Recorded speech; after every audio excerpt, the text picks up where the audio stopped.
Hello everyone, Namaste. This is Ajitesh and I'm the founder CEO of ASBL. I'm really excited to host you all to Reality of Tomorrow conference Broadway version. So thank you all for coming and let's get started.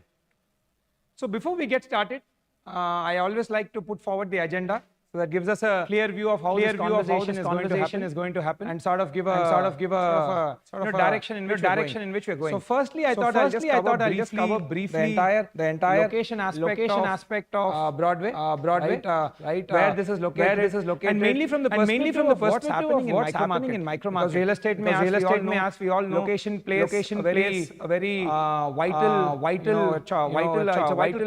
parameter in one's purchase decision. So I'll just give you a brief of what's happening in the neighborhood. Then I would get going to my most favorite topic, the entire audience research, and which translated into the product research, and how the product design has evolved out of that product research. Then I'll talk about the arrival experience and the entire logistics, a little bit about the basement plans and things like that. Then I'll quickly cover the clubhouse aspect, and then we can get move into the Q&A section. Where you can ask questions live and I'll be answering.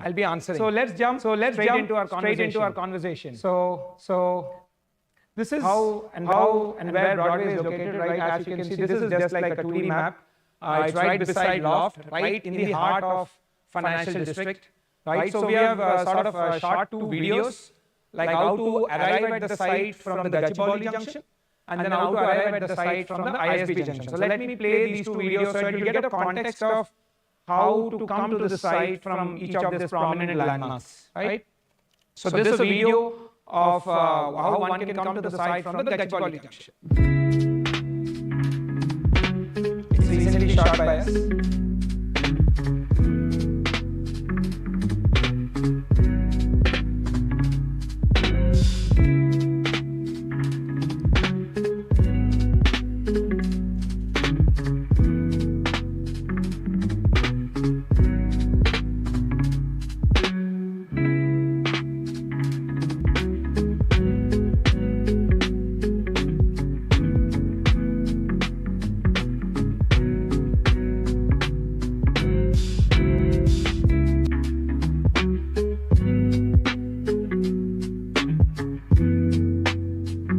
Ashoka Liviano was my first project.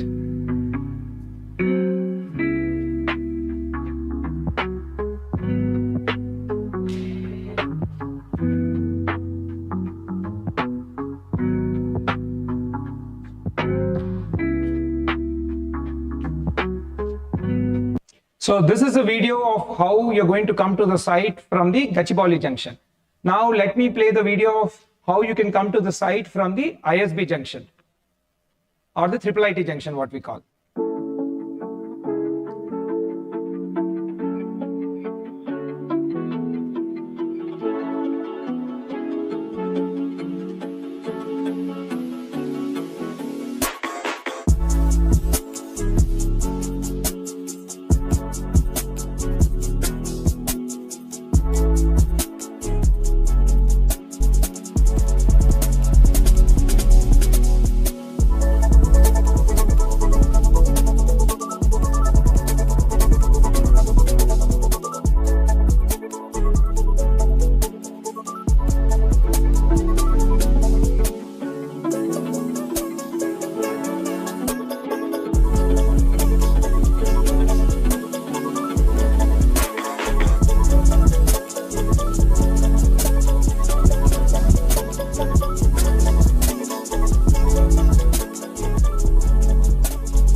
As you can see, so these are the 2 key, I would say, landmarks from where you can come to Broadway site. And as you can briefly see even in the videos, this is the new Manhattan of our city, Hyderabad. A lot of tall buildings are coming. So yeah, so that's how this neighborhood is looking currently. I hope it's going to dynamically transform over the next decade. Right, so let me give you a perspective of what's happening in this neighborhood, mainly from a commercial office leasing standpoint. As all of us know, that job generation is a very, very important aspect which has a spillover into real estate. right? So these are some of the as you can see, so these are the two key, I would say, landmarks from where you can come to Broadway site. And as you can briefly see even in the videos, this is the new Manhattan square feet of our city, Hyderabad. A lot of tall buildings are all these. So yeah, that's how for every 100, for every one employee, going to dynamically transform over the next decade. So 10 lakhs, right? So let me give you a perspective of what's happening in this neighborhood, mainly working in the TCS center there. Office leasing standpoint, as statement has recently come that George and Major, very, very American retailing giant, as they are opening their GCC.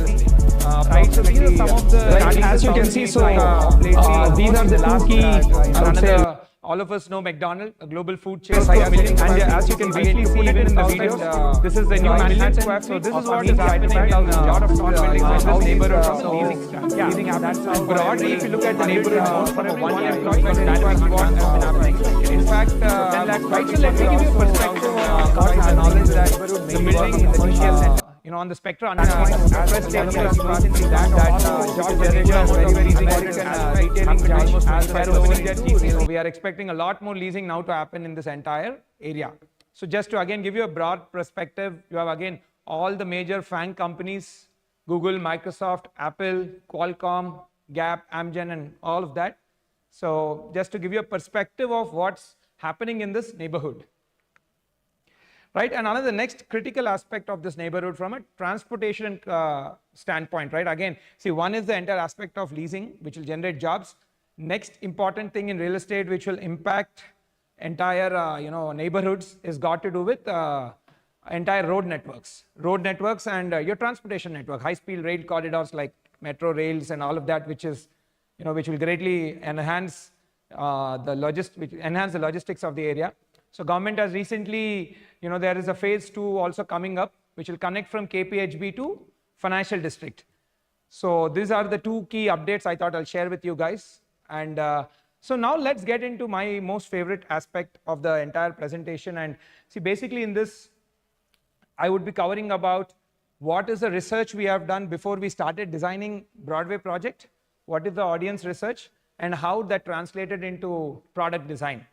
Right, so before we got started, again, because we operate in this neighborhood, we had good amount of data from all our past projects, and we did again fresh interviews and focus group studies with new set of audience. So broadly, if I may say, this is what has come up at a macro level of for whom the Broadway project is majorly focused towards.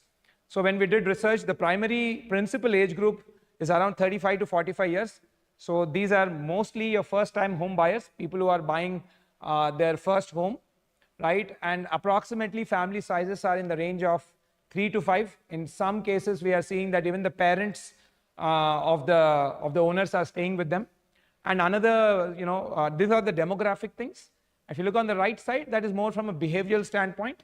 At a macro level, what we could understand is 73% of our, households for whom this project is designed, like whom we surveyed, are double income households.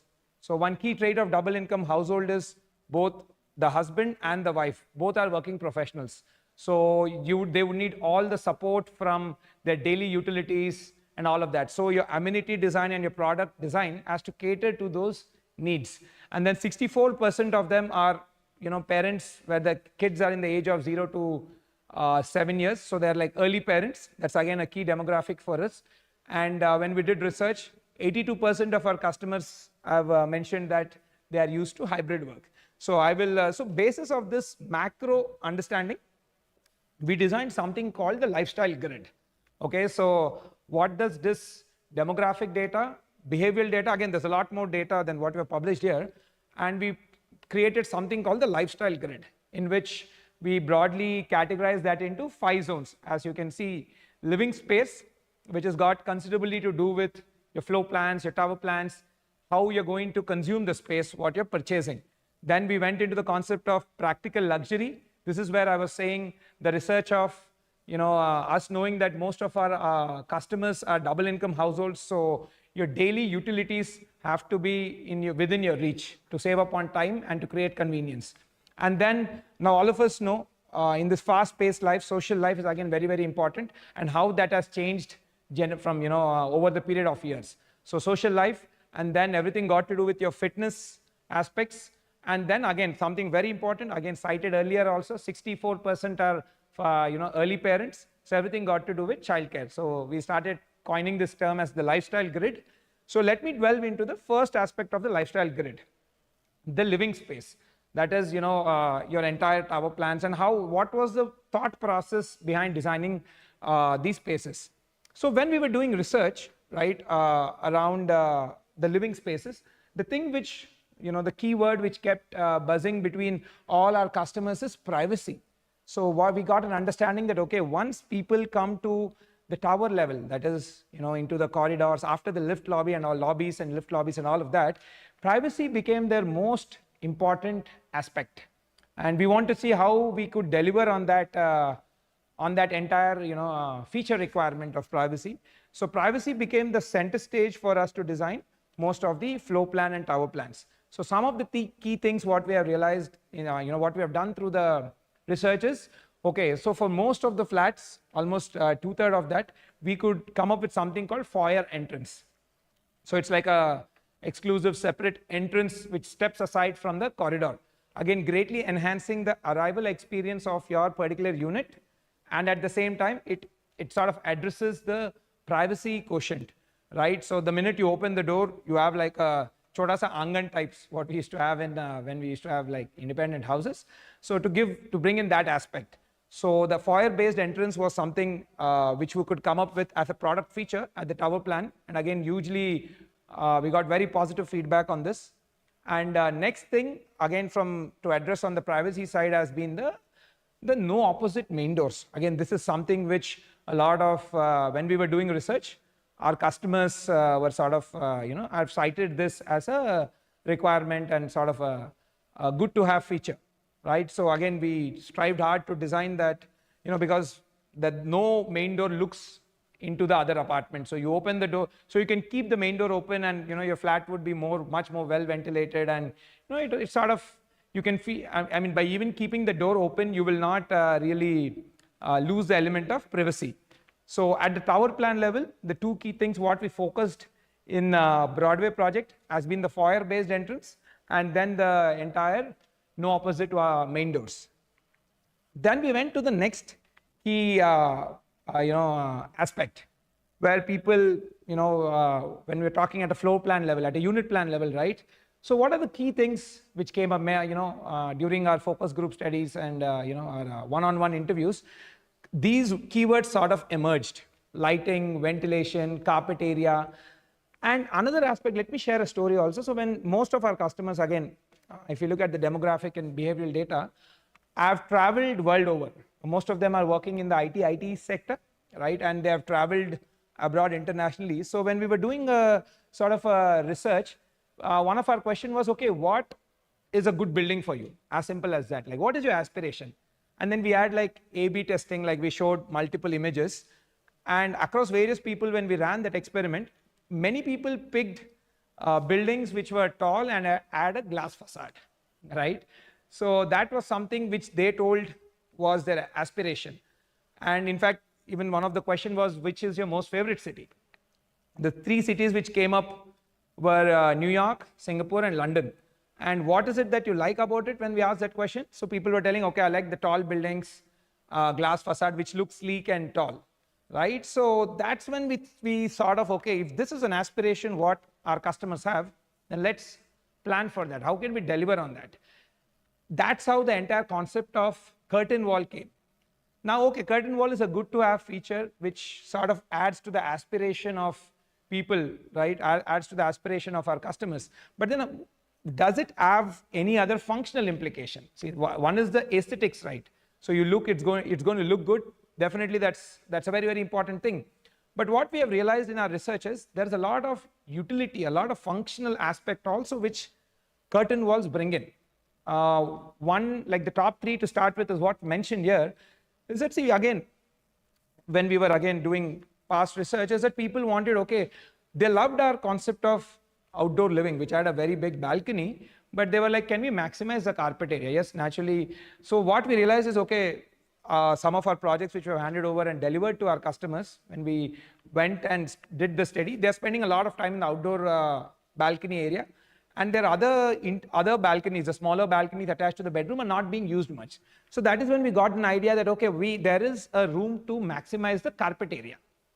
Now, balcony definitely adds a lot of utility in the sense that what is the key aspect of a balcony? One is balcony brings in more lighting into your apartment, right? Second, naturally more ventilation also, right? But the con side of that is your carpet area gets minimized. So when we actually started planning and brought in the concept of curtain wall, we could see that we could address the two pros and without losing on the con. That is, by giving a wall, removing the entire wall and putting a glass facade, you're maximizing the lighting. In fact, much more than what a balcony also brings in, because in this case, the entire wall is now a glass. So the lighting increased significantly, almost 30% more than what a balcony can bring in, right? Second thing was, naturally, a curtain wall, you can open the entire sliding door. So again, the ventilation, from a ventilation standpoint, you're achieving a higher open areas as well, like higher ventilation areas, so more air can flow inside out of the unit without losing the carpet area. Now, naturally, because we could bring in these two, the balcony got moved into the bedroom, thereby maximizing the carpet area. So it was I would say, I would really thank our customers for pushing us in the direction. So curtain wall sort of, with one bullet, we got all the three birds, which is we could increase the lighting, improve the ventilation, and maximize the carpet area as well. So this is what was one of the biggest advantage of the curtain wall. Definitely apart from the most important thing, which is the aesthetics. The look is going to be stunning, right? So these are some of the views of how the curtain wall is going to look. In fact, this is a render from a Broadway project, right? So it looks like you're in any world-class building in Singapore or New York. So it's got a very international urban architecture perspective. Again, at the same time, you can see because of the large amount of opening, the amount of lighting which is going to come into your room is going to be very, very high. And you can open the entire, that frame what you're seeing, which is like a sliding door, you can open it. And then some people even had doubts, what about the safety? We open it, will we fall down? No, there'll be a glass railing right outside. That will be a safety glass. So that will act as a safety glass so you don't, you don't fall off, right? So these were some of the big advantages of this entire curtain wall, right? So let me show you some of the renders. These are some of the renders from artistic impressions from, I think, one of the master bedroom. So you can see the simply, imagine somebody in their, higher floors or like 20th or 30th floor, and how you're going to look down on the city, right? You're going to see the entire city spring up in front of you, right? And again, I just wanted to even show where all is this curtain wall coming at a unit plan level. So this how the yellow line what you have mentioned, that is where the curtain wall is coming in each of the unit. In fact, in most of the units, it's coming in a minimum of 2 bedrooms, right? So that really enhances. In some cases, it's coming in the kid bedroom, so that really enhances the light and ventilation in those places, right? So again, a small. So another important aspect which I wanted to sort of pull up, which we have improvised in Broadway. Again, coming from a product research and adding to the ventilation of the space as well, right? So a taller space, you're going to feel much more breezy. You're going to feel, much better aerated also, right? So we have improved the, the entire slab to slab height. Standard, most of our competition is giving 3000 mm as a standard height from floor to floor. In Broadway, we have increased by 300 mm. That's almost 10%. So the floor to ceiling height is 3300 mm. That is gross. So you can see slab to slab. Clear height is going to be 3050 mm. There's going to be a slab thickness of approximately 150 to 175 mm. And then another 75 to 100 mm of flooring and whatever mortar. And then you're going to have a clear height of close to 3050 mm. So that's roughly around slightly about 10 feet, if I'm not wrong, right? Again, this also adds to the entire aspect of the space in your apartment. Right, and again, our key feature, what you can see, this has been our best seller, and it has, now that we have handed over projects which have outdoor living, we're getting great feedback from all our customers who are living there, where they're telling that whenever their guests and friends and family come over, they all intrinsically gravitate towards the outdoor, the big balcony, the outdoor living, and they're really enjoying that space. So again, learning from our other projects, here the outdoor living is, I would say, 15% to 20% bigger than what we have given in previous projects. Again, with the advantage of curtain wall, what's happening is all the other balconies have been converted into the room, thereby maximizing the carpet.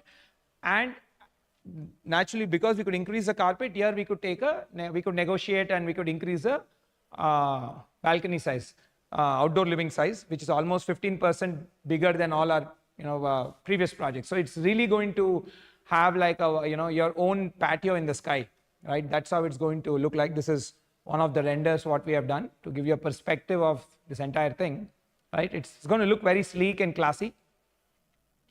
So another key aspect, picking up from the earlier aspect of privacy, where we again sort of innovated on a new concept called dual sync spaces.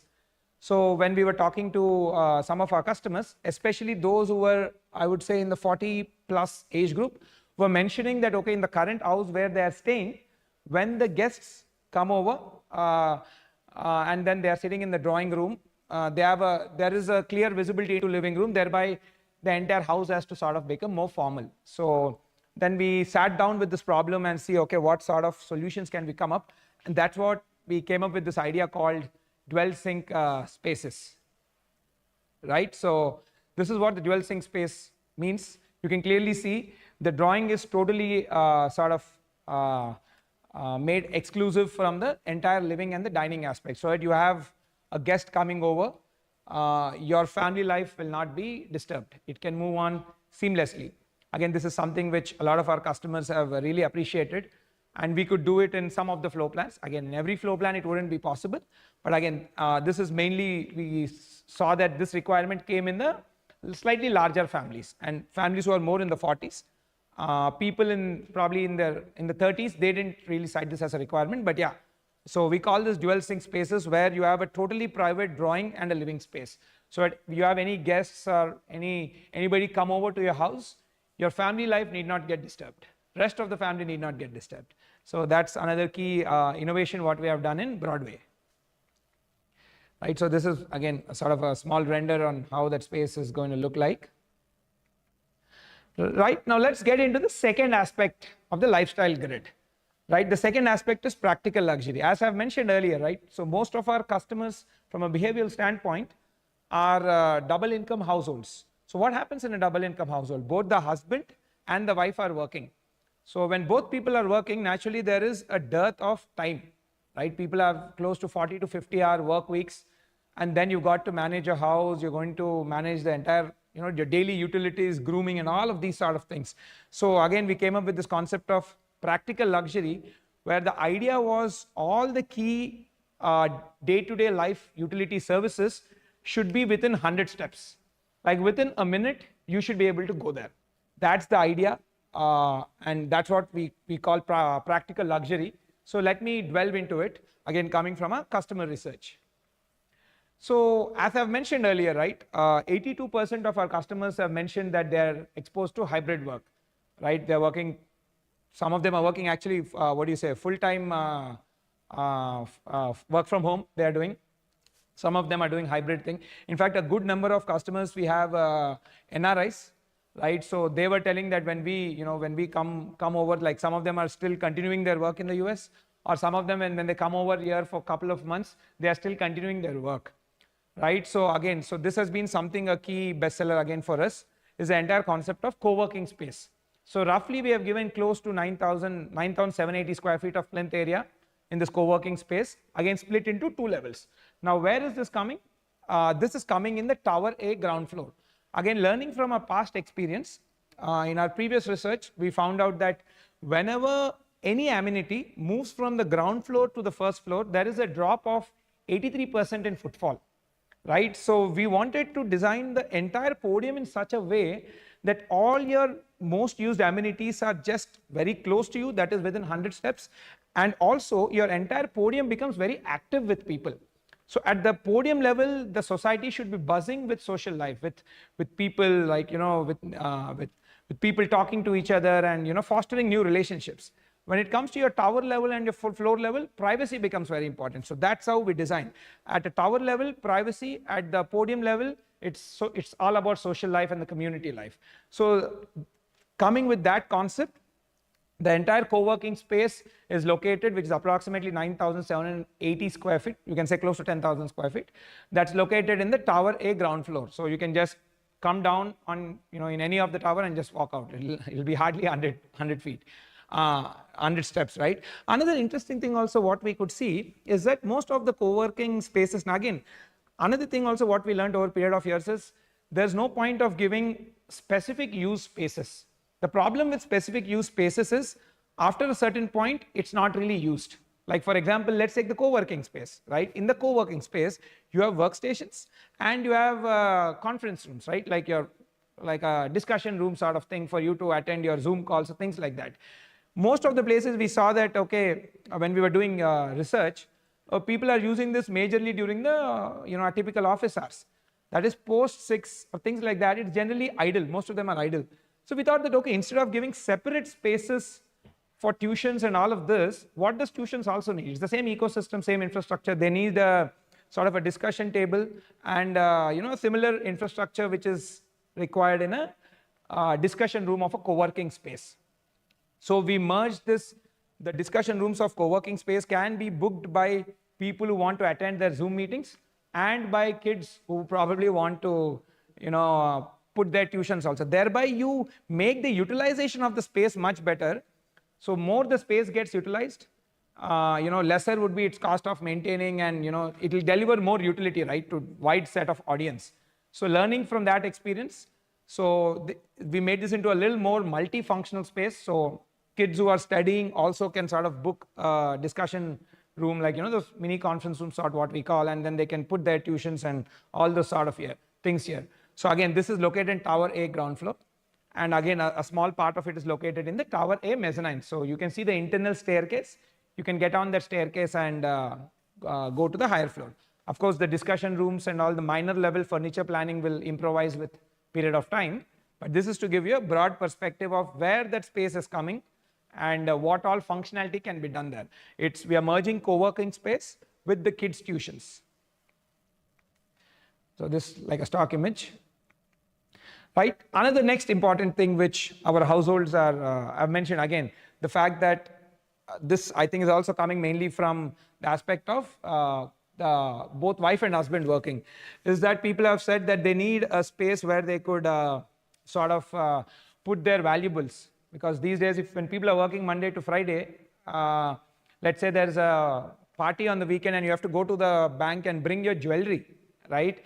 There is no real time. I mean, you just go after coming back from office, people are tired, now you have to go to the bank.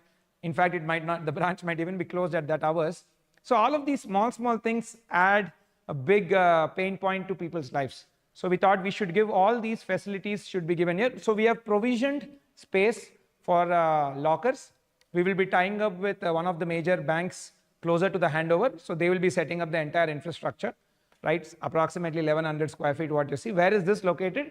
This is located in Tower B ground floor, right? Again, a very, very important, I would say, feature which our customers wanted, especially our women customers, mainly from the point of storing jewelry and even important documents also these days people are storing there.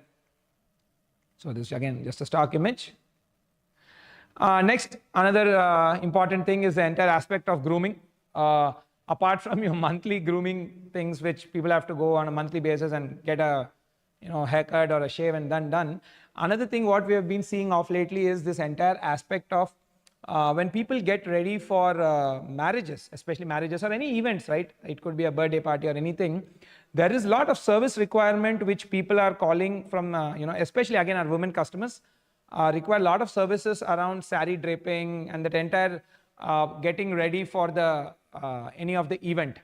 So this spa and salon would be totally equipped to provide all those grooming and beauty services. It's approximately again 1750 square feet located in Tower B. So this is where it's right located behind the bank locker. And again, we are provisioning the space closer to the handover. We'll be tying up with a vendor, right?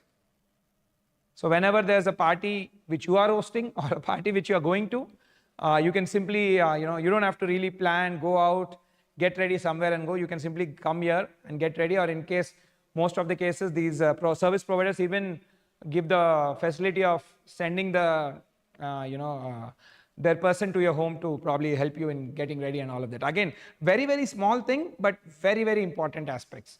In fact, we take pride in designing these buildings for this nitty-gritty. This, it's just like how any of your car or any of your phone and all, they have multiple features which makes your life easy. Imagine like living our life without most of this quick commerce or e-commerce apps. How much difficult would it be? So same way, I think the building as a product should deliver on multiple features. So I would see them more than amenity. I would like to use the word of features. Right, this again just a stock image. And then again, our day-to-day utilities, this has been the most important thing, supermarket. Here also we have seen that when supermarkets are right on the ground floor, people are more incentivized to move out, come to the shop and buy, rather than probably buying from their home, which also I think the service provider does. But yeah, again, you can simply come down. It can be a quick 100-step activity, and you just in 2 minutes you can reach out, buy whatever thing you need, and you can go back and continue what we're doing. Again, approximately 1430 square feet, located on the ground floor of Tower B. Again, a stock image of that. Another very, very important aspect is the entire concept of medical office and physiotherapy. So when we were doing product research, again, when we're talking with our customers, they were telling that, when our kids get sick, and some of the customers who are more in the senior, who are more like around 45 plus, they were telling that our parents stay with us. And most of the, when we dwelled into that aspect of information, most of the parents have some sort of physiotherapy needs, is what we realized, right? And because they don't really, that service is not available conveniently, people don't really end up using that, end up doing their necessary physiotherapy activities, which is sort of degrading, causing a strain on their physical well-being. So we have realized that, and also a lot of our customers who are like a primary customer, the apartment owner, they have also mentioned that these days a lot of people are playing this pickleball and paddle court, these sort of things, and they mentioned a lot of injuries and all, for which minor things, for which there is a constant physiotherapy need. So again, so that's what came up. So we have given a dedicated close to 1600 square feet of space in the Tower C mezzanine level, right, where a clinic and a physiotherapy studio can be set up. We are giving the space. Again, closer to the handover, we will be setting up with the service provider. So physiotherapy, in fact, I feel is super duper important. It's something which is a must. So, but yeah, so we could cater space for that. So that again, if there's a child who has like a general, general viral or general sickness, or nothing important like your basic, medicine related thing can all happen from here, and there'll be service providers helping you with that. So this also we found out that a very, very important aspect of modern new lifestyle, and this requirement has become very, very mandatory now. Again, a small stock image. So next, let's go to the third aspect. So we have completed the practical luxury, the second, which is more about convenience in our day-to-day life. And the third important aspect, what we took into consideration, was the social life. Again, what we could see, one break, change in behavior from the past. Probably I'm a millennial. Most of, when I see the way how my parents and they had their social life versus how we millennials are having our social life, we have friends come over more frequently. Rather than having one large party, we're having frequent small parties, right? Which could be as simple as, IPL match day, or, any of those sports events which happen. So, we saw that, these days people are meeting instead of in large group, smaller groups, but more frequently, probably more around the weekends and long weekends type. So we thought, okay, even the social life aspect is also a very, very important, parameter, and we need to have various features designed to deliver on these parameters, right? So the big and the most important thing, I love calling it the big living room. So we have 4 such rooms. All 4 put together is around like 3,078 square feet. So the idea of this was sort of interesting. When we asked some of our customers, they told that, okay, see, we host, and that particular audience group was senior women who were more in the age group of 55, 60. They were telling that, see, we have frequent kitty parties in the community, right? And then we went and asked, okay, what do you do in kitty parties? And in fact, when a couple of kitty parties were happening, our research team themselves went, and we could see that, okay, there were around 14 to 15 people who gathered in the house.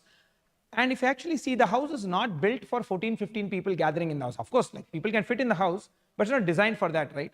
By that, what I mean is when we saw it, okay, people were divided into groups, and one group was sitting in a bedroom, one group was sitting in a living room, one group was sitting in a the drawing room. Thereby, it led to the breakage of the groups, which led to the naturally a less fun, I would say. And next, we could see that different ladies sort of did their cooking, and it was like a potluck. So we were like, okay, really people, and then when we even spoke with, I would say the 35-ish men audience group also, they were also telling, a good number of people told that we do cooking as a hobby.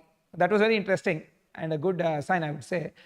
So that also we wanted to cater. So we realized that a lot of the current social life revolves around cooking and potlucking. So then we thought, okay, can we give a big kitchen where instead of 1, 2 or 3 people can cook, and that entire aspect of cooking also translates into that, the fun of spending time with each other.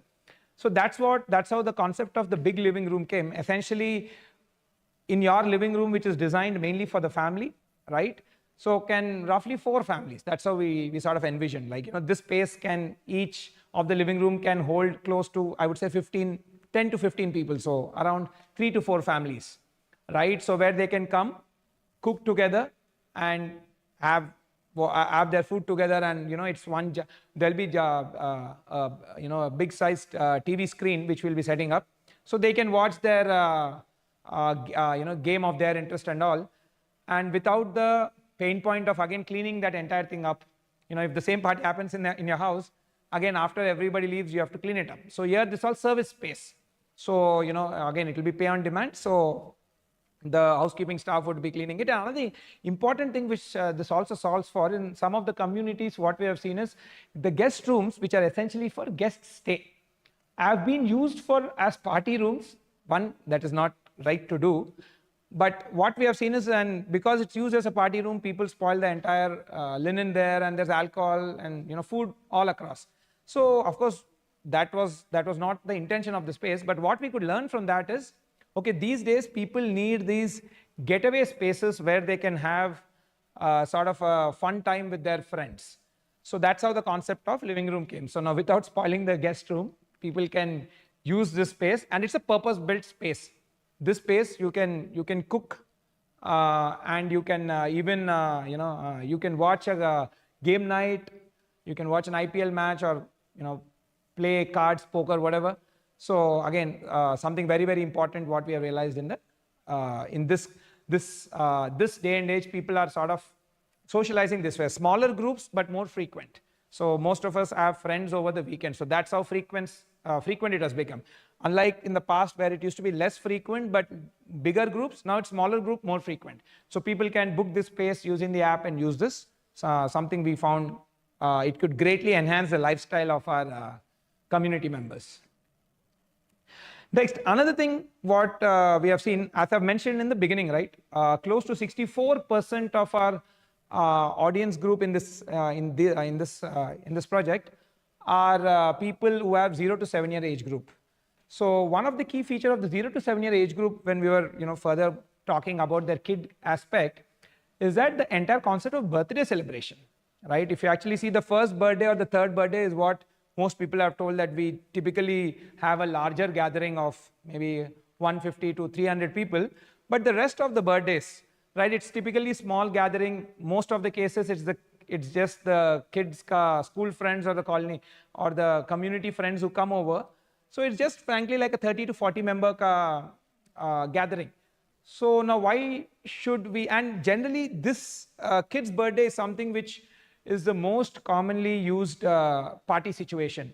So, and what in some cases, the big party hall, or I would say the multi-purpose hall, has some other event, then the kid's birthday party cannot be celebrated. And frankly, it's a very small, typically the number of people who come here are 30, around 25 to 30 people, mostly kids. So we thought that, okay, given that this community has many kids in the 0 to 7 year age group, what we have seen is again post 7, typically these birthdays come down, and after once kids have reached teen, parents have told that they typically celebrate with their friends, they go out to a mall or something. So given that there's a huge, significant number of kids in the 0 to 7, so we gave a dedicated separate kids birthday party area, approximately 664 square feet, located in Tower Sika ground floor. And this is again strategically located right outside your outdoor play area. So when we actually went to these kids birthday parties I've seen, we realized that most of the time kids spend playing, right? And in the last half hour or something, they cut the cake and have the snacks and then they leave. So it's strategically located in between the indoor play area or indoor play zone and the outdoor play area, so that kids can run around and have their fun.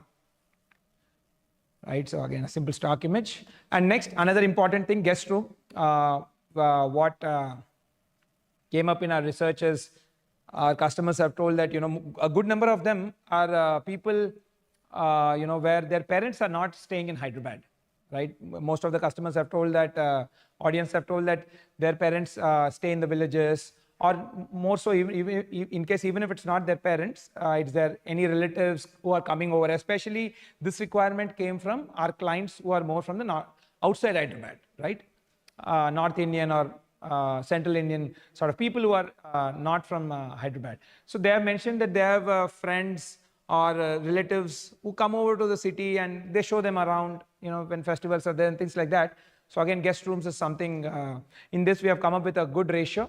So we have 9 guest bedrooms, so availability will be much, much higher. Again, this is also spread in 2 levels, the ground floor of Tower B and the mezzanine.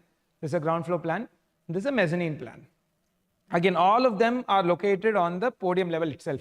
So that even for your guest also, they need not really know the map of array clubhouse, which floor, which corner I need to go. You just come down, you're going to find it. So it sort of is very intuitive planning, I would say. Right, and next, located in the clubhouse, we have a giant banquet hall with a pre-function area and sort of a pre-party kitchen. You can't cook there. It's not allowed from a safety standpoint, but you can do preheating and plating, essentially plating aspect. So this comes in the clubhouse. So here you can host bigger parties and you can have your guests come over. Right, and again, another very important and interesting thing, something which is my favorite in this project, apart from the big living room, is a curbside cafe. This, I was inspired when I did extensive travels to Singapore over the last 2 years when I started learning more around product design. And what I've seen is, and even New York also, I've not been to London much, but one thing which I saw, which usually sort of improved the quality of life in these big cities, was the entire curbside experience. Right, you have curbside cafes, restaurants, so you have a lot of people moving in and out. So the entire vibe gets really, really super cool, right? So this idea was inspired from my travels to those places, and we have given provision for 2 F&B spaces with their respective kitchens. One's closer to handover. We'll float it out so different vendors can come and take it. So this is a curbside cafe. So matlab people are expected to walk to this place from the nearby neighborhood. And again, this is the access, even outsiders can use this space, which I felt was very, very important, because when we came up with the concept of cafes and F&B, and frankly, even F&B usually premiumizes your space also. It improves the property value of the area and even the quality of life for residents. Imagine you're not cooking that day. You just want to go down, grab something. So you can come here, right? But the con of this, when we were seeing, is in most of the communities where they're given F&B spaces, all of them shut shop. When we went and spoken to various the facility people there, they told that kuch bhi nahi chalta, after 6 months, everybody shut shop. So when we went into the reason of why, basically the problem was store in store. Matlab, they were only allowed to sell to the residents, And how many residents you will have? Like 885 families. How will the business run if there are only 885 customers, right? It won't run. So that's why we have planned in such a way that outsiders can also come and use, and even the residents can come and use. And even the entire security arrangement and everything also have been done by taking this constraint in mind. But this is greatly going to enhance the entire street life of that road, not just Broadway project. Right? There are a lot of apartments coming up in that road, right? So everybody can just come down, grab a coffee, and then there's co-working space. Imagine somebody working out of that wanted to discuss some idea with his friend or colleague, and he can just take this idea in the space, in this cafe here. Because again, we have seen that a lot of co-working spaces thrive when there's a cafe environment in the vicinity.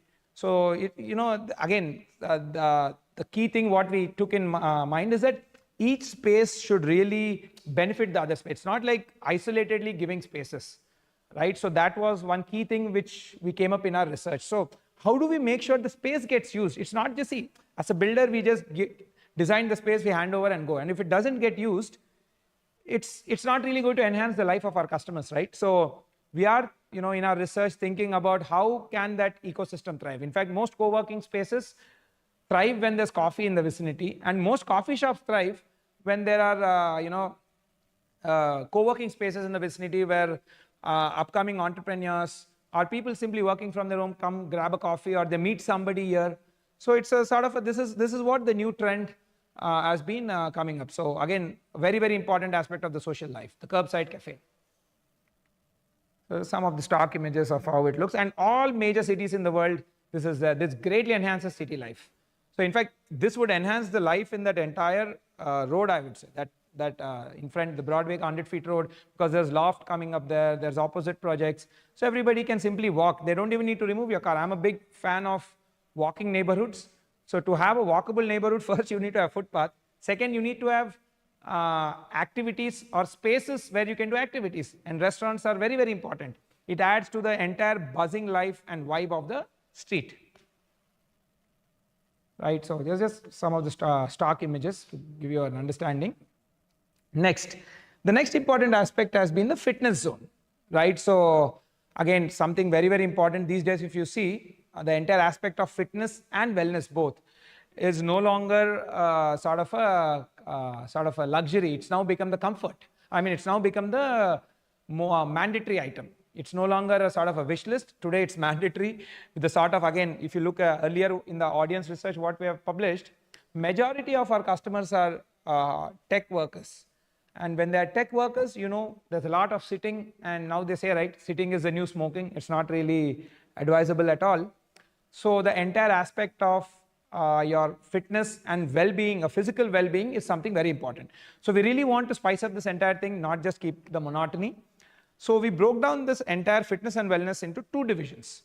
One is the aspect of sports, because what we do, we did realize, and we all also understand, playing sport is also is one of the best way to stay fit. And many people love playing sport because rather than doing your typical gym activity. So we categorize the entire fitness zones into two sections. One is your sports section, other is your more, I would say, your workout section, or your indoor, I would say, your typical gymming, right? So in the sports amenities, something which is these days quite in rage, and you see a lot of people, it's a running trend, is this entire pickleball courts, right, which are popping up everywhere in different neighborhoods, and people are blocking them and going and all of that. So we are giving 2 pickleball courts in the community, so people can again come down, book and play. And also when I did research on pickleball, we found out that a lot of people were having minor injuries. That was also one of the triggers to have the physiotherapy studio on facility, right? So in case, God forbid, if you have some injury, there's a physiotherapy place right there. You can sort of heal yourself in maybe 10-20 days and again start playing, right? So pickleball courts we have. And then we have 3 indoor air-conditioned badminton courts located in the clubhouse. So again, badminton is also, as a lot of people locally here are big fans, and many people play badminton. So it's indoor air-conditioned badminton courts located in the clubhouse, right? Next, we have cricket nets. A lot of our younger children, and especially those who are 7+, they have asked for this. And another interesting thing also what I was saying is when we spoke with customers who are 50 plus, good number of them have told that we want to get, we played cricket when we were small and then we left it for last 20-25 years. Now we want to get back to it, probably put a coach and learn something. So we're giving 2 cricket nets things also, cricket nets space. And then 1 full-fledged basketball court we are giving, something very used by our teen and preteen kids. This comes on the podium. This is one of the render of that space.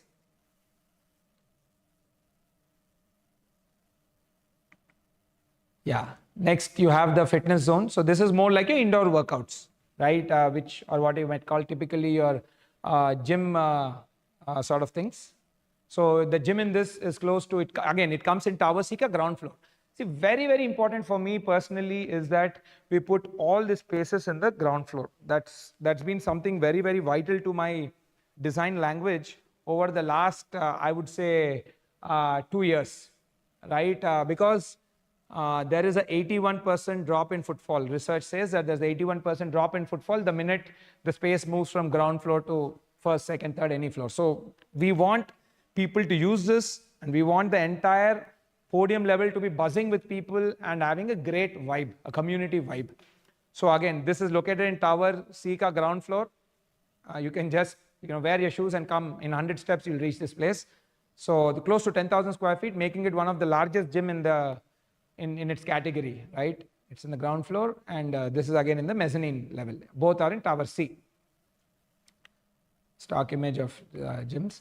And then again, something which we see mainly our senior age group, audience age group do outdoor gym. We have seen this people to be using a lot, just as basic stretches and something. So there is an outdoor gym mentioned right outside the indoor gym, again on the podium, right? And then even swimming is also a very, very important, I would say, sporting and even recreational activity. In fact, a lot of, when we were speaking with the physiotherapy consultant during the research phase, there was a lot of water-based exercise also which people were recommended to heal themselves. But nevertheless, we have a separate kids pool, approximately those are the sizes, and a giant adult pool which 33 by close to 102 feet. It's located in the clubhouse, right? This is a small render. Then again, multi-purpose, multi-sports turf, something picking up, you see a lot of, what do you say, turf grounds, they say, right, these days. A lot of turf grounds which are there in the city, which people book and go play with their friends. So we have provided one giant turf ground on top of the clubhouse, where you can play box cricket and sort of you can even play a mini sort of a football, right? Where again, this is mainly designed with the perspective of having multiplayer sports, right? Where at least it can engage close to 10 people, 10 to 12 people. So that's located on top of the clubhouse. So you can see the entire design has taken care both from the aspect of sporting and from indoor workouts, so that you don't get bored. It could be that you might even be preparing for some game and you're using the gym to get better at that. Or a good number of people, like I know a lot of my friends who don't do any gymming and all, who simply love playing sport, and they play sport to remain healthy. So we have taken all that into care. Now, we hope a lot of them come and use this, right? There's no reason to be not using these things. This is a stock image. Right now, let me talk about the final thing, the childcare aspect, right? Again, as I've mentioned in the earlier, in the demographic and the behavioral data, a huge number of our customers, 64% of our customers have kids in the age 0 to 7. Almost, if I'm not wrong, 1/3 of them, around 33% have kids who are just born or who are just planning kids, who are in the kids planning phase. So again, we wanted to, and this even coincides with the thing of double income households, where parents have less time to take, they're more engaged with their work. And I've seen that they spend a lot of time in, frankly, dropping the kid at different, at their creche or at their, play facilities. There's a lot of time which they're losing in that way. So we wanted to bring in the entire aspect of convenience to them, so that They don't have to do all of that. And even another thing when we spoke with especially mothers is that young mothers, they were telling that, okay, there's always this thing back of the mind that when I drop my kid at the creche, how he or she is spending the time there. Are they liking it there, or how the facility is treating them and all. In this, if you actually see the creche also, we have provided the ground floor, and the co-working space is also on the ground floor, just in the other tower. So again, probably the mother can go and see the child in like 1 minute or 2 minutes. So greatly enhancing the comfort and convenience, right? So this is the creche, approximately 2,000 square feet, located in the ground floor of the tower. Again, you see the entire amenities, majority of the amenities, we made sure that they're on the ground floor, so that people can easily use each other. Imagine like a working mom just coming down to the co-working, dropping her child at the creche, and just walking 20 steps to the co-working and working out of the co-working place. And then maybe, when she's on a break in like an hour, hour and a half, she can just go back and see how her child is doing. It greatly adds to the mental peace and convenience. So that's how we plan. So these, and the fact that you're coming down to the co-working space, there's a better chance you're going to use the creche also. See, each space feeds into the usage of other one. So we are really, we want to build spaces which amplifies usage. So we are, so the community, when people who have bought, they can, sort of experience more value out of the product. So creche is located in Tower B ground floor. And another important data also I want to point out, when we were talking with child psychologists or creche designers, they were telling that in a lot of places, right, when the creches were given in the first floor, it was really adding first or second floor. We have seen, in a lot of places, creches are not prime spaces. So they're sort of tucked away in some corner, some cases the basement, some cases third floor of the clubhouse, never really on the ground floor. Ground floor goes for prime time activities. They have mentioned that when the creches were not in the ground floor, it really increased the, the child safety threat. Because kids, then what was happening is most of the time, the kids had to be kept in the creche space, indoor space only. But if you actually see kids in that age, they love running out. Kids in the, the 1 to 3 year age group love running out into the open. Now imagine if the creche was in the second or third floor or the first floor, how can they do that? So what happens? Naturally, they'll be just confined within the closed spaces, and they will feel claustrophobic. I mean, kids are, are beings who want to keep running and moving around. So the creche designers, the child psychologists mentioned that from a safety standpoint and from a kid experience standpoint, it adds great value if the creche can be given in the ground floor. So this was taken from that research, what we did. And from then on, most of the creches, what we have given, we have made sure that it comes in the ground floor, most of them. But yeah, in this project, though, it's clearly on the ground floor. So kids can run out, and it becomes a lot more simpler for everybody, I mean, for the kids and for the service provider tomorrow to operate the space, right? Just a stock image. And then next, indoor kids play zone. It's close to 3,450 square feet. Again, this is something which I got inspired from my own story.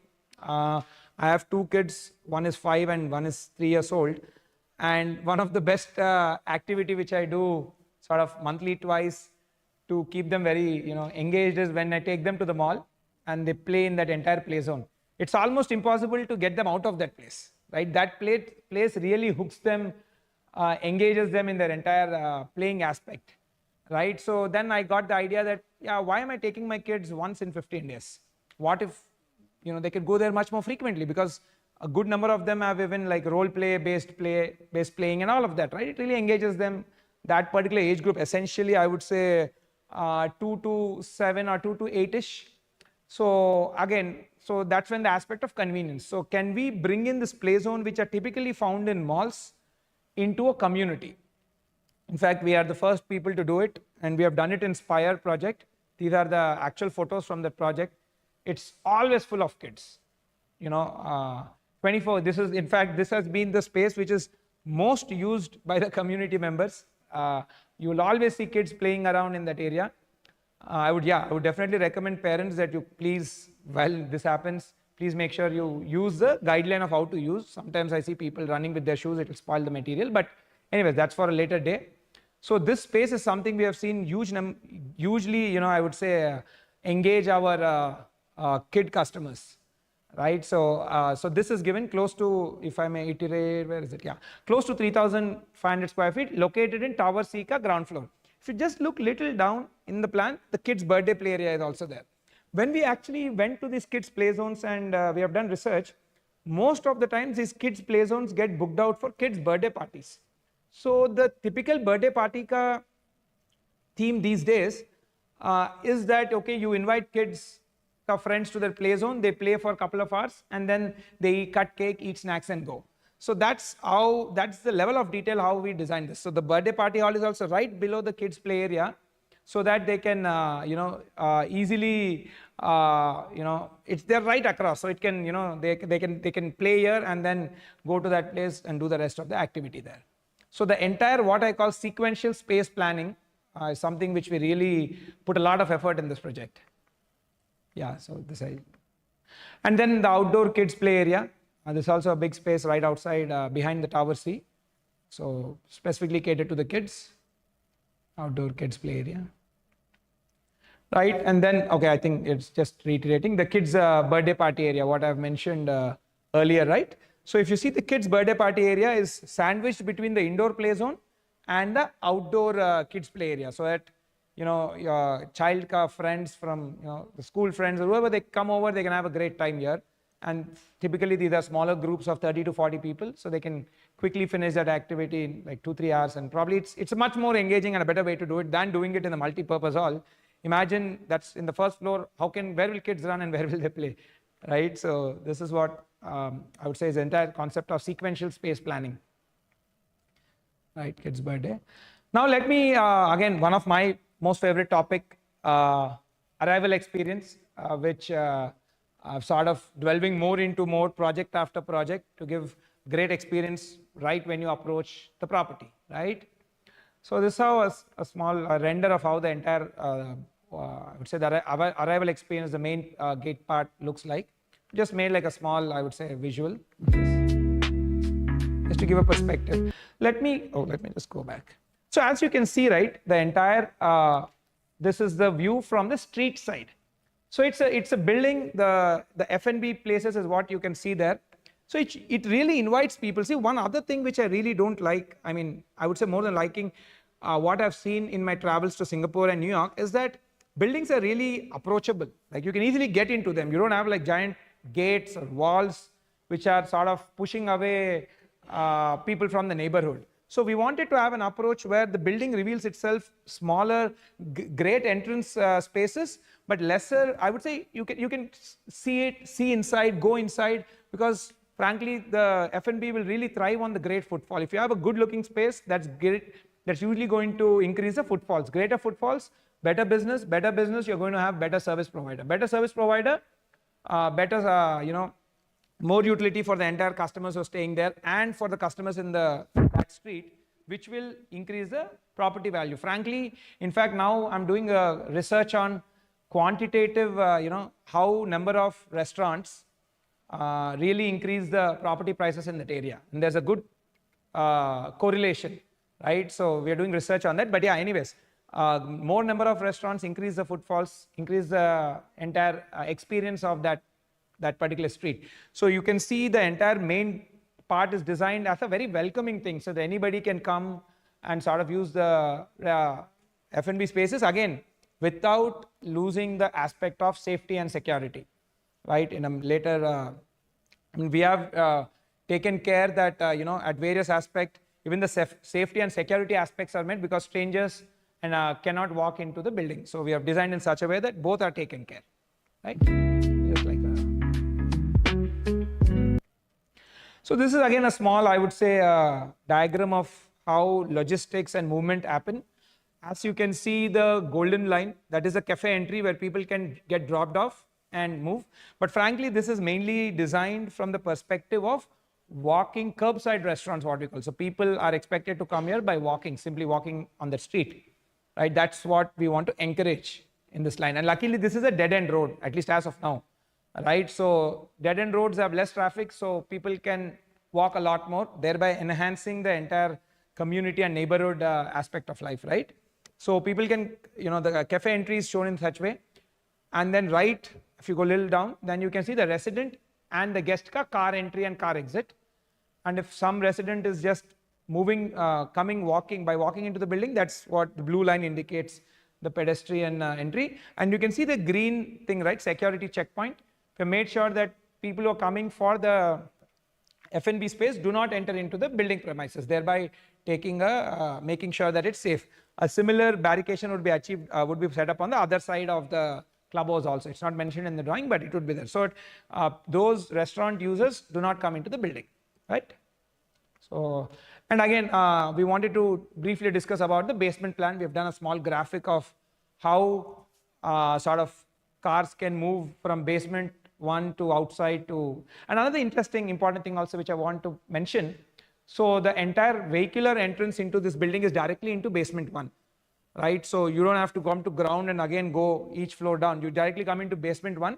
So people who are in basement 4, you don't need to climb 4 basements up to reach the road. You just have to climb 3 basements. That's it. So I'll play a small graphic of how it's going to look. Yeah, the green. So essentially, yeah, you can see, right? The green is incoming traffic.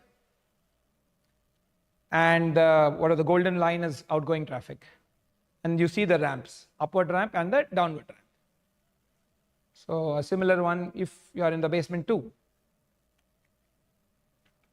Okay. Does it play? You can see this. Again, I would say a simple, pretty well thought out traffic plan wherein people can easily come in, come out. You have one dedicated downward ramp and one dedicated upward ramp, so you don't need to get confused. So sort of a similar thing what we have repeated for each of the basement. It's sort of a self-explanatory thing. Let me go to the next one. Again, if you're in basement 3. So yeah, I've covered most of the aspects. So I've briefly told you, right, how the entire product, our audience research has, led the way into product design. So we really take pride in this style of working. So the product design has to be top notch and it should be done via the research. Like via who the customer is. We need to design for the customer and try to, sort of accommodate as many of the lifestyle features required. Not everything might not be possible, but do whatever we can within the constraints. So before I go on, I would lastly to give a brief about the clubhouse. I know most of the clubhouse features I've already covered in the lifestyle grid, but I'll quickly run you through so that in the clubhouse context it can be seen through. Clubhouse is 52,000 square feet and it's a G+5 clubhouse. This is how it's going to look. At the ground floor, you see the entire F&B space. We have made sure there's provision for 2 kitchens. So at each of the F&B space has their own kitchens. And at a later point of time, we'll be signing up the vendors. And then you see the entry clubhouse, entry lobby and entry space. That is exclusively for the residents. From the F&B, there is no access to that without crossing the security check. Somebody can cross the security check and get all the necessary approvals and come in if they're a guest or a resident. So this is a ground floor plan. And this is the first floor plan. Pretty, I would say, simple and intuitive and elegant spaces. Like very, so you get onto the first floor that you have a large banquet hall with pre-function area and sort of a outdoor, like a veranda balcony area.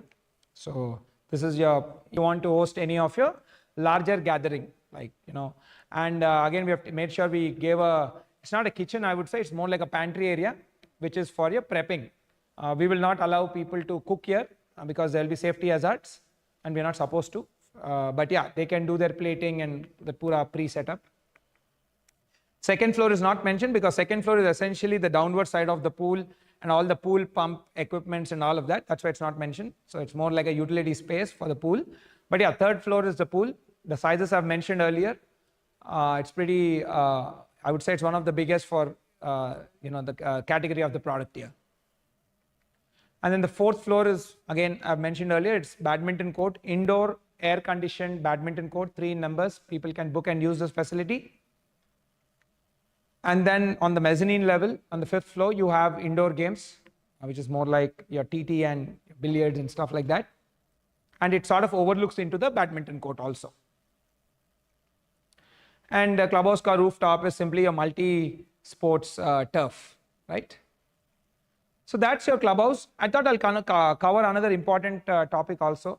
In fact, I'm planning to make a few, I would say, awareness videos on how the entire billing, metering, and frankly, the utility management aspect happens in our communities and mostly in most gated communities. So essentially, the three most important utilities are gas, electricity, and water. And in this community, all three are metered and prepaid meters. Matlab, you pay first, and as you use, the bill gets adjusted. So this is mainly done from the point of view that people do not free ride. Nobody likes if another member of the community free ride, and frankly, it's not even the right thing to do, and that will kill the entire maintenance of the building. So everything is prepaid meters, and of course, you can pay them online via the app, and it will give you alarms and all also when the balance is less. And another thing also I would like to point out is there is flat level billing and there is a common area billing also. So typically what happens, let's take the case of electricity, because this is most commonly used topic area, right? So electricity, what happens is every month the electricity department issues only one bill to the entire community. Let's say that bill is now 100 rupees. Now how that 100 rupees has to be collected from all the people in the community, right? How do we do it? So there are meters established at every flat. Let's say I'm flat number 501 and I've used, let's say some 10 units of power. So based on my meter will tell me exactly how many units I used, whatever the rate of the unit into the quantity gives my bill. Now add the bill of all the people in the community. Let's say the government ka bill is 100 rupees, and when you add a flat level bill, which we call your flat level billing, which comes from the meter. So you are only paying what you are using when it comes to your flat billing, right? On top of that, now you have common area things. What happens in this common area things? All your corridor lighting, your lifts, your mechanical, whatever, pumps, equipments, clubhouses, lobbies, there is a lot of energy requirement for these things, right? So all of this gets divided by the number of flats, and people have to pay. So let's say 100 rupees ka bill, one single bill government has given. Based on the meters, all the flats ka billing happens some 80 rupees. The last 20 rupees is divided into all the flats and people have to pay that. Irrespective of, let's say now you have not used the flat. You are staying, you have gone for a tour for 2 months, right? In that case, your flat electricity bill will be 0 rupees because you have not used anything there, you're not going to pay anything there. I mean, there's no consumption, but you will get a common area bill. Right? So approximately the common area bill for electricity in the communities what you have handed over is roughly around 1,000 to 1,200. Again, this will depend from time to time when the energy prices change. So this is how it happens. So there is a flat level billing which purely happens as per your usage, which is, I would say, majority of the bill.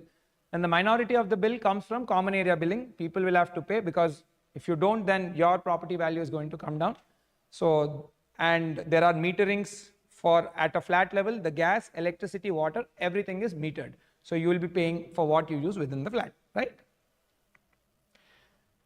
Then pretty much I've covered my side or what all points I wanted to talk, and frankly the design thesis of Broadway, why we have designed it like this, and I'm very confident that we have delivered on the entire aspiration aspect, which is more like the look and aesthetic, and the functionality aspect also.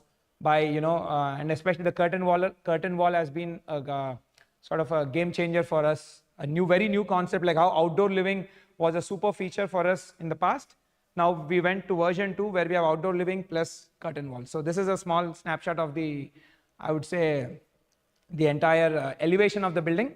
It looks sleek, tall, close to, if I'm not wrong, the 50 floor tall buildings. So it will look like any modern day, urban skyscraper. So one more thing before I move on, I really wanted to thank you all so much for making this entire Broadway a giant success, and really frankly changing the sentiment of the entire market, right? And I feel very rewarded and happy. I mean, and really satisfactory that all the research what we have put in, you guys, it feels really satisfying. So thank you all so much for making Broadway a giant success, and not just a giant success. You guys have changed the narrative of the Hyderabad real estate as well. right? Most of you know the narrative has been not so great over the last 1.5 year. So thank you so much. We have really lifted, you guys have really lifted the narrative of real estate. A lot of people have called and told me that, you know, their footfalls and everything has improved post Broadway. So thank you all for that. So I thought I'll even share a little lighter moment, which online I just came across one small meme. I thought I'll share with you guys. It was kind of interesting. But before I move on, like, okay, the 1250 crore, we are happy in sales and all of that. But what exactly is this? So we thought we'll just bring out a little bit more perspective on what is that 1250 crore when it translates into the demographics. So we just made a slide. Who are your neighbors? So if you look at the age distribution, this is what is age distribution. And if you look in the beginning, our research was mainly catered in the 30 to 45 segment, and most of our customers also happen to be in that age segment. So it's really satisfying to see that your research has come out right. Right, so that's the age distribution, and these are the list of companies from where most of the buyers are in the order. Amazon, say we have the highest number of buyers, then Microsoft, Apple, Deloitte, Accenture, Google, and BofA, Bank of America. So to give you a perspective of who your neighbors are and how this community is going to be like, right? So let me play a small meme. I thought, I really found it funny and I thought I'll share with you.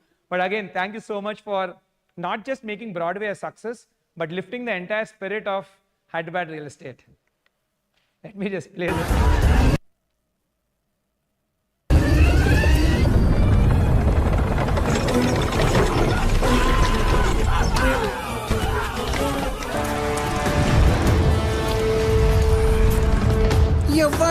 ఎవ్వడంట నిన్ను ఎత్తుకుంది ఏ తల్లికి పుట్టాడో ఈ నంది కాని నంది ఎవ్వరు కనంది ఎక్కడా వినంది శూన్యరాయి ఉందేమో గంగధరికి లింగమే కదిలొస్తానంది.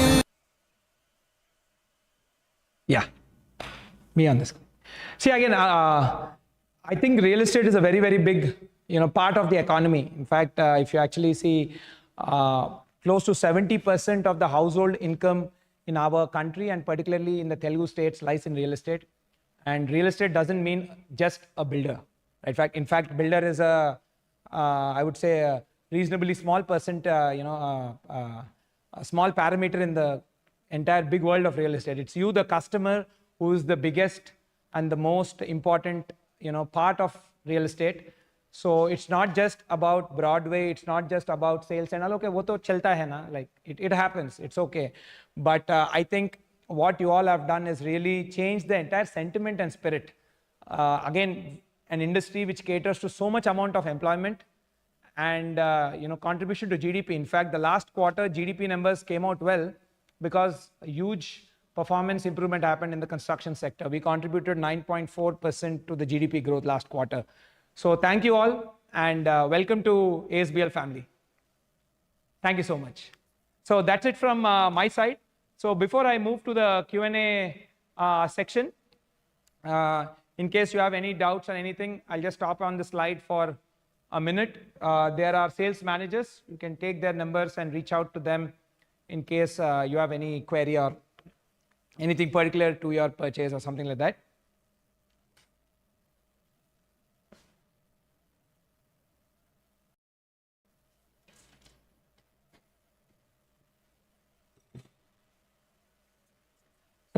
So now let's head into the Q&A part. Sort of, it's going to be a good real-time live interaction. You can scan the QR and you can type in your questions. I'll try to answer as many as them. I'll just be back in a minute.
Perfect.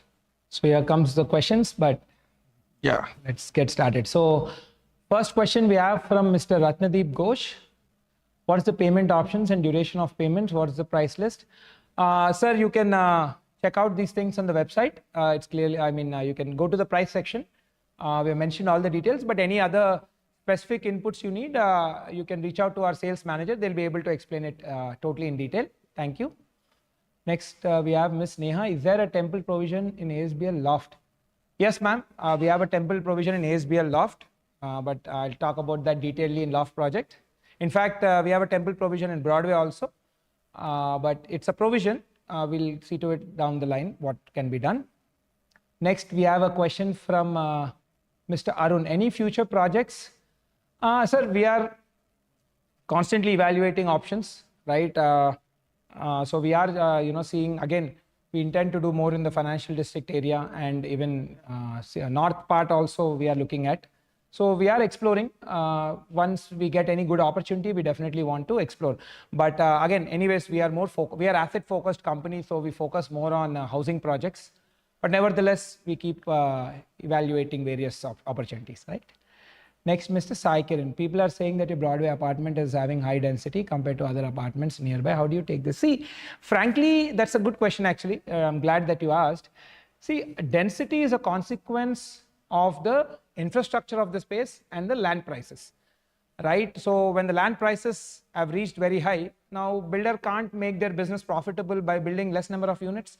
Naturally, if you're building less number of units, what happens? Then we have to go and build larger sizes, right? And there is a huge supply of larger sizes any which way, right? So my logic is very, very simple. You look at all the major cities world over now, like in fact, when we did research, many people mentioned they love New York and Singapore. And what is the density of these spaces? Everything runs upwards of 10 FSI. Here what we have done is slightly less than that. So density is a sort of a but natural thing of urban life, great quality urban life. Now the question revolves, how do you plan well?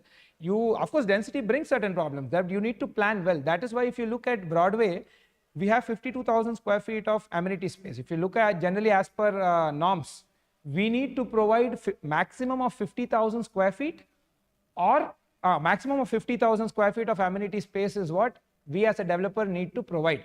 But if you look at it in Broadway, we are providing close to 107,000 square feet.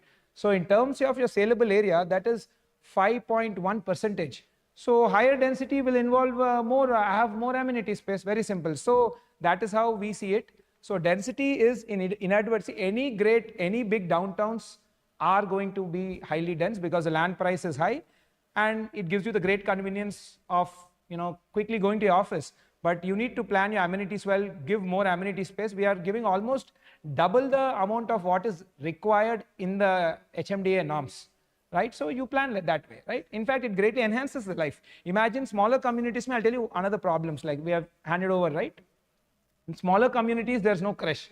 Why? Because the crash vendor is telling my business will not run profitable because there are only 300 or 400 customers. It's getting very difficult to get good supermarket vendors. Why? Again, they're telling only 300-400 ka market, I will not make profit. So if there are more number of customers, it adds to the services. Now imagine the crash provider is not there. We can provide space, but if there's no service provider, how will your problem be solved? How will the entire childcare aspect be taken care? So I am in support of let the market lead it. If the market determines that this is what it needs, then we should be doing it. That's how I see it, right? Thank you. Next we have Miss Sujana. Hello, great to see you. Hello, ma'am. Quick question: how much is the capacity of the big banquet hall? I'll just find out and get, but as far as I know, it's close to 200 to 250 people is what you can totally sort of accommodate, but maybe you can reach out to the CRM to get a detailed clarification of that. As long as it's on top, I remember it's on 200, 250. Maybe I'll ask the team also to just find out in between by the time we finish this. But yeah, right. Thank you. Next we have Mr. Mohana. What may come next to ASBL Broadway, which is showing empty land, right? Sir, I think maybe another apartment project or a commercial project might come. Again, that this is a highly coveted and the most sought after real estate neighborhood in the entire Hyderabad city. So I presume a lot of builders would be looking at opportunities in this area. So you can expect sort of a commercial building, office buildings or apartment buildings, right? Next, Mr. Ashwin, how the process would increase in the how the process would increase in the coming 5 years? Could you explain how you're able to give no pre-MI option? Huge plus point. I've not really understood your question, sir. How the process would increase, I don't know, like, okay, but anyways, see, again, the pre-MI option is something which we thought, again, picking up from our user research, it would greatly make their entire, people wanted that comfort and financial flexibility of buying a home. When we did research, people were saying whenever we bought home until we get handover, it was really putting constraints on our budget and we don't even get to use the product. So that's how this idea of pre-MI, we got it approximately, now it's close to 5 years. And we have given pre-MI, we have processed pre-MI payments monthly for now 4,000, I would say 57 customers. That's the number of customers to whom we have done it over the last 3-4 years. And many people have given great feedback on how it has helped their, ease up their home buying process. So we use it mainly to ease up the entire, sort of give more comfort in buying and ease up the buying process for our customers, right? Next, Ms. Akshita. What all facilities, amenities will be chargeable and the rationale behind it? What will be approximate charges apart from the monthly maintenance? A good question, ma'am, actually. We'll provide a detailed list, but I would say what all on top is your multi-purpose hall would be chargeable, right? And then your gym would be chargeable. And next, the play zone and play zone is free. And I would say the what else is there which is chargeable? Gym, multi-purpose hall, swimming pool is free, badminton courts are, all sports are free. But we'll release a detailed list on what we are chargeable, and that's a good question. What is the, and even the co-working space would be chargeable. What is the rationale behind charging? That's a very, very important question. Thank you for asking. See, what happens is we are giving the space, right? And you are paying for the club and amenities as a customer, you're paying for that. With that, the infrastructure gets built. Now, infrastructure alone is not sufficient. You need a service provider. Who is service provider? Matlab the person who is housekeeping, right? And there's electricity charges which gets used there. Let's say now your co-working space has got all the printing. Now, frequently all the printing and stationery equipment needs to be, maintenance, upkeep and all happens. That is why we charge it. And whenever we have not charged, in some of the, actually in the beginning when we did not charge, later the community president came back and told that it hugely increased their, they were not getting sufficient money to run and upkeep these spaces. Thereby some of the spaces they couldn't upkeep and eventually it just disintegrated. So these charges again will not be some major amount, it will be minor. And and it's mainly done to make sure the space survives. We as a builder are providing the space, but for the space to survive, it daily needs to be cleaned, machine oiling and all of that needs to happen. That is what this money goes towards, right? Thank you. And I'll ask the team to release a detailed list at a later point of time, right? As we know, it's a high rise, but how strong the glass window which can handle storm rails, which is rare though. Mr. Abhishek, I mean, this is all, so it is strong enough. Again, there are consultants who are designing this for, by keeping all the safety standpoint, and there are like NBC codes, what we call National Building Codes, which give guideline on how this should be. So you can be rest assured that they're strong enough for any of those things it can easily handle these sort of situations, right? Thank you. Next, Mr. Rohan, could you brief on how the cash flow would work and would be safe in a position, and would we be safe in a couple of years considering this market? Don't worry, sir. We as a brand, I keep in various podcasts also, we do a lot of financial closures. So we have good banking ties and good amount of our own money and equity to finance our projects. So you can be rest assured that from a cash flow standpoint, it's totally safe. Thank you. Next, any details on EV charges? Yeah, we are providing provision, right? We are providing provision for 5 car parks at each basement level. So you've got how many? You've got 4 basements. So at each basement level, we are providing space for 5 car parks to have EV thing. And the entire EV setup will be done by a third-party vendor. He will come and set up the equipment, and it will be like a pay and use sort of a facility, right? And it will be there at each basement level, right? Please throw light on ownership of F&B space after 2 years. It belongs to the community. Actually, it should have belonged to us, but I think there was some miscommunication. So in the best interest, we have thought, okay, it belongs to the community. So whatever rents come from that space will go towards the common area billing, and whatever minus amount is what people will be paying. It will go into the maintenance kitty, right? Next, Mr. Chekradhar, who will enjoy the rental income of supermarket, office space, salon, restaurant? It's the community only, the RWA, Resident Welfare Association. For first 2 years, we enjoy it because it's during the maintenance period. After the first 2 years, it's handed over to the RWA, that is Resident Welfare Association. Then RWA will get the right over that, right? Next, Mr. Rohan, are you doing any villa projects? No, sir, not as of now. However, we are evaluating options. If at all anything like that is there, we will intimate our customers.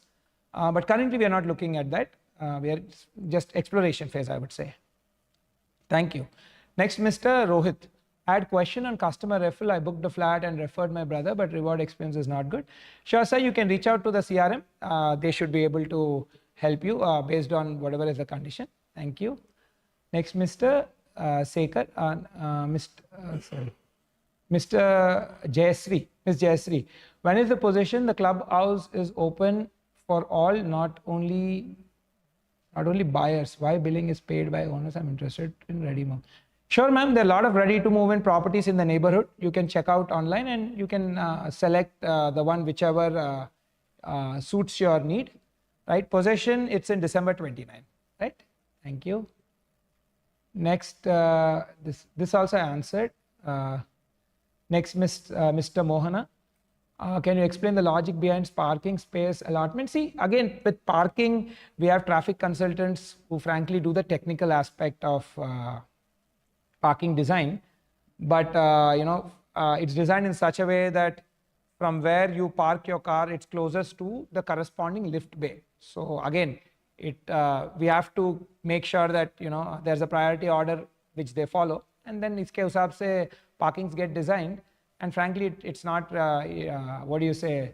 It has never been of a major pain point for anybody. It has sort of been done with a particular logic in mind, right?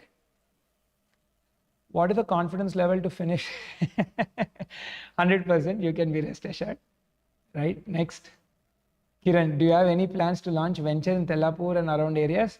Not anything as of now, sir. However, we do look for, we do evaluate various things which come to us, but nothing currently active, I would say, right? Next, Mr. Jayesh, will we have to pay separately for using banquet space, creche and guest rooms? Yes, banquet space you will have to pay because there is a good amount of housekeeping and all of that involved post and pre the event.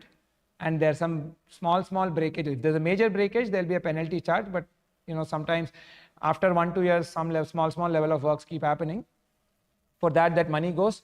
Creche, yes, you'll have to pay to the service provider. We are giving the space for the creche. We are not running the creche business.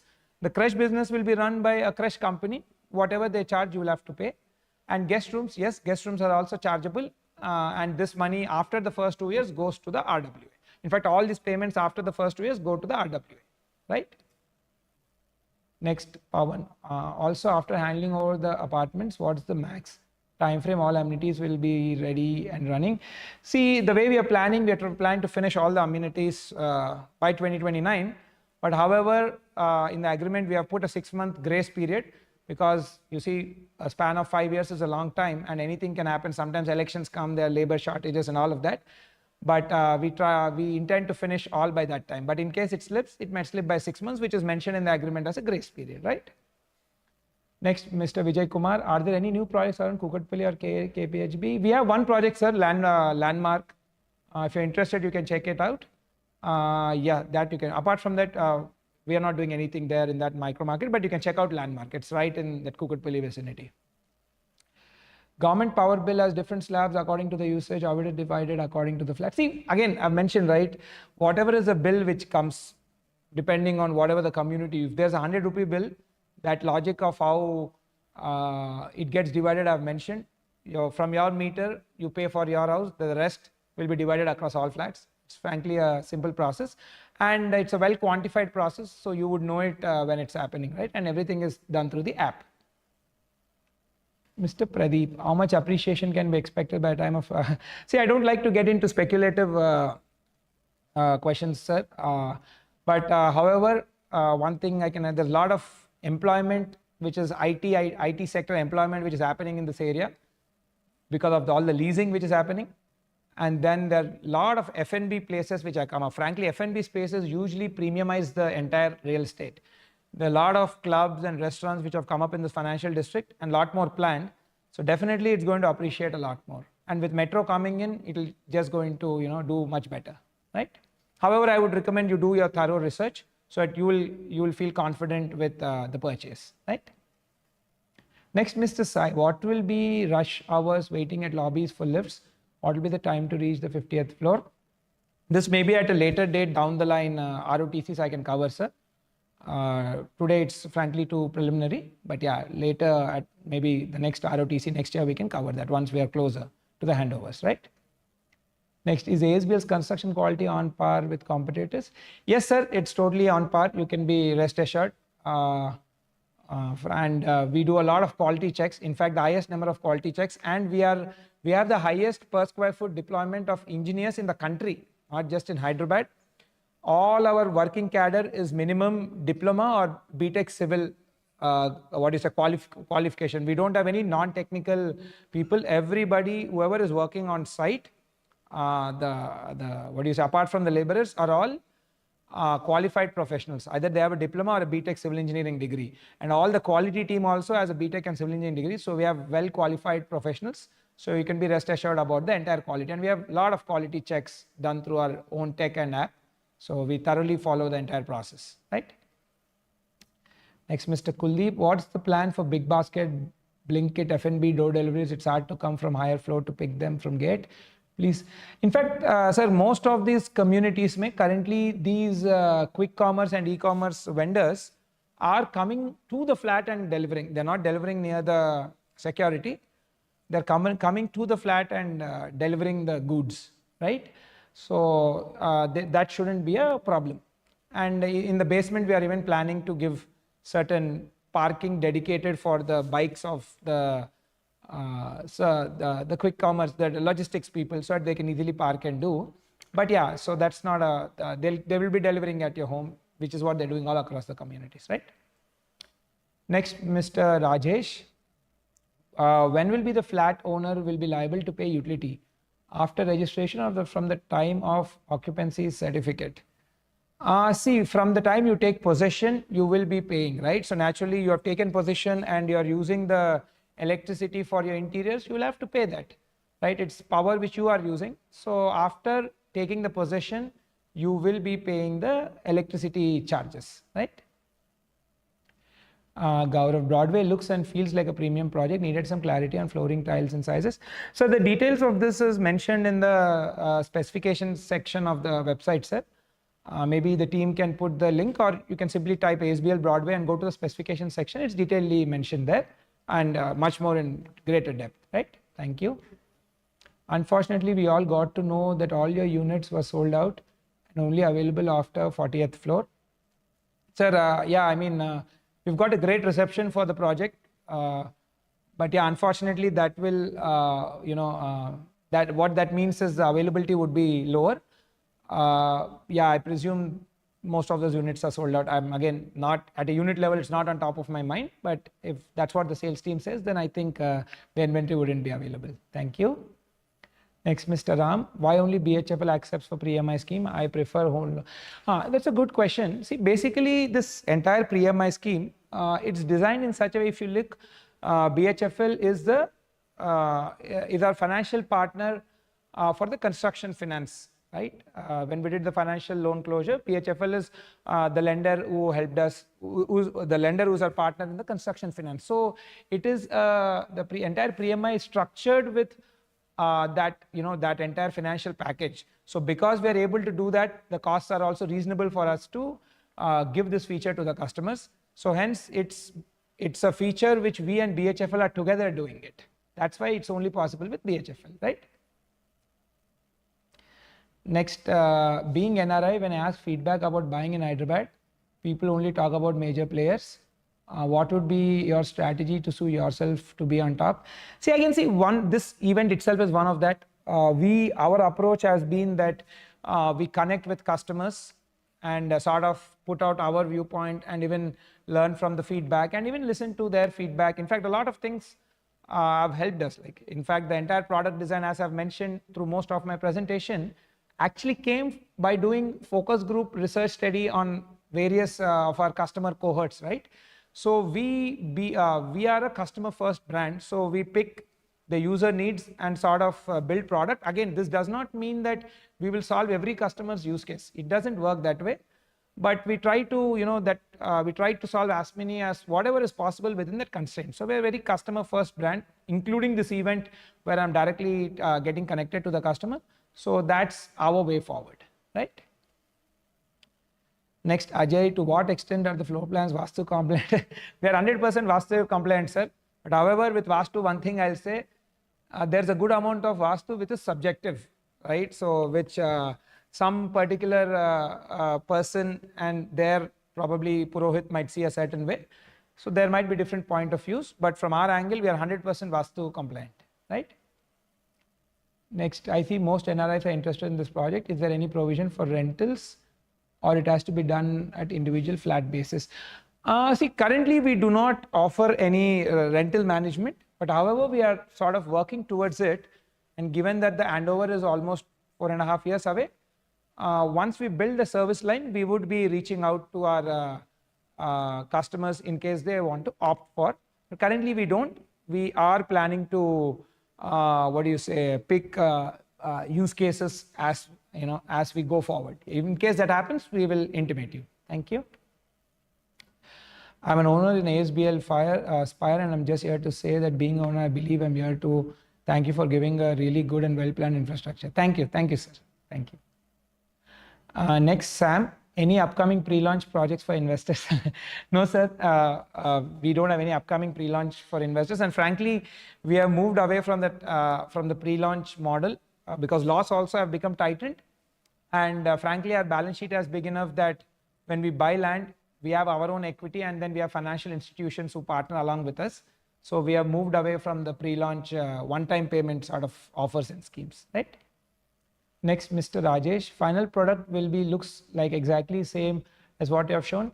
Yes, sir, 95% it should be same. Plus there would be a margin of error plus or minus 5% because at time of construction, there should be some plus or minus changes, but 95% you're looking at a similar one, right? Based on your analysis, how will the market around financial district look like in next 5 years? By the time Broadway is ready for handovers, will there be an oversupply of units? See, again, supply is something which we do not control, right? But what definitely we can control is the product experience. And my thinking is, if you give a great product to your customer, this will naturally be far higher valued than any of your competing products. One thing I can say from our brand perspective, for the next 5 years, we intend to be there in this area for, at least not just 5, for the 10 years. We see this area as a major growth area for our company over this decade. So I can definitely say that we are committing a lot more capital to this area. We are very bullish about it. But again, nevertheless, supply I do not control. But great product experience is something which I can control and which we are trying to deliver through our projects, right? Next, Mr. Hari. Have you started a new trend in real estate by keeping things transparent? You're doing a lot of research, taking customer feedback and implementing them. Thank you and wish you a great. Thank you so much, sir. Thank you again. As even as the competition increases, you got to innovate and come up with new ways. And frankly, I got to learn a lot by speaking to customers. Again, maybe everything I cannot do, but a good number of things we can. Like co-working and all was not my idea. Something which I learned from my Spire and Spectra customers. So thank you so much. Yeah. And I also see the sector also over the next 20 years. Not even the next 20 years, actually by 2032, just to share some statistic, currently we are 8.5% of the national GDP. The country's GDP is 4.3 trillion, $4.3-ish trillion, and we are 8%. Over the next, one second, that's a fly, yeah. Over the next 7 years, we are going to double our GDP to $8 trillion, and the share of construction sector is going to 15%. So it means we are quadrupling our share in the GDP, right? So it means a lot is going to happen in the real estate sector, and we sort of want to be pioneers of the next 10-15 years of this sector. So we are just trying to come up with new approaches, and thank you for the feedback. Ms. Sivani, hello sir, I wanted to understand why ASBL would want terrace access to property indefinitely after handover as per the maintenance. Maybe I would recommend, I'm not really aware, ma'am, you can cross check. We don't want any access to terrace. The terrace also belongs to the community members only, and there are no amenities on this terrace. So hence it's locked for security purposes, and the maintenance staff and crew use it for all the whatever maintenance was, a lot of piping, and good part of the terrace there is a mandatory solar panels what we have to put. So whatever is all the MEP or the piping and MEP stuff happens on the terrace. We do not have any ownership of that.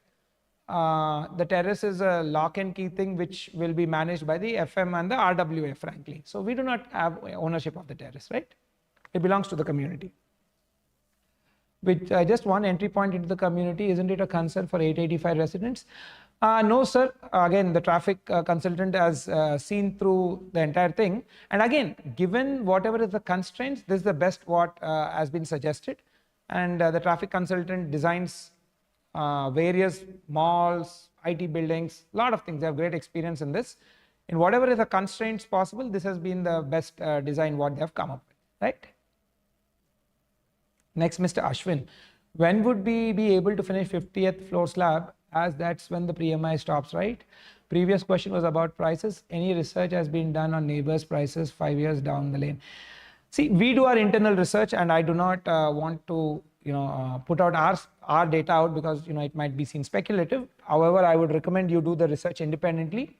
You can go to the RERA website where you have a lot of supply data, and you can scrape the internet, typically YouTube and general Google, which will give a lot of information on a lot of office leasing or those sort of things. You can build up your own equation. See, the 50th floor slab, I'm not really on top of my mind, but I think we do provide in the booking application, right, team? Tentative dates. I think somewhere in the booking application process or the cost sheet, we do provide tentative dates. I would recommend you look at, you check it out. But yeah, the EMI stops once the 50th floor slab is done, right? Thank you. Now, anonymous, why there is no warranty on the building in case of something happens? See, I think the warranty and these sort of things, whatever are mandated by the law, those would be there. I'm not really particularly aware of, the legality and whatever the nitty-gritty of it. But whatever the government law recommends, that would be covered, right? Next, Mr. Jayesh. Next question. What about fire safety, since this is one major risk fire rise?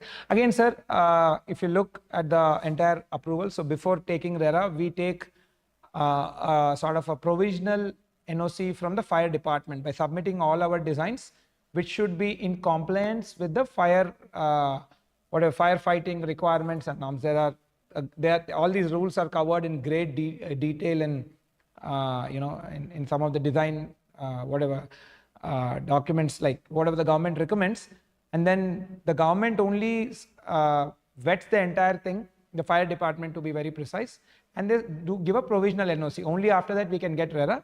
And even after handing over, before handing over,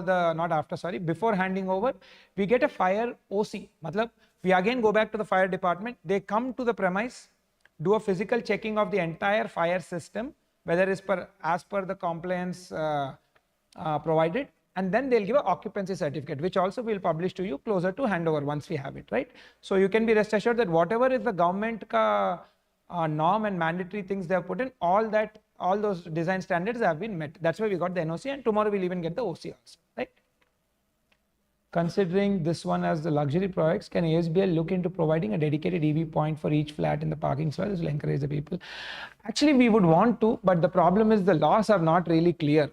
Whether can we, there are some laws which are contradicting that. In basements, we can't do that because of fire hazard and safety. So the laws are not yet clear. So hence we have taken a stand not to give that. maybe in future, once the laws get clear, in future projects we can do. Here we can't, because the designing is already done, the necessary approval work is also already done.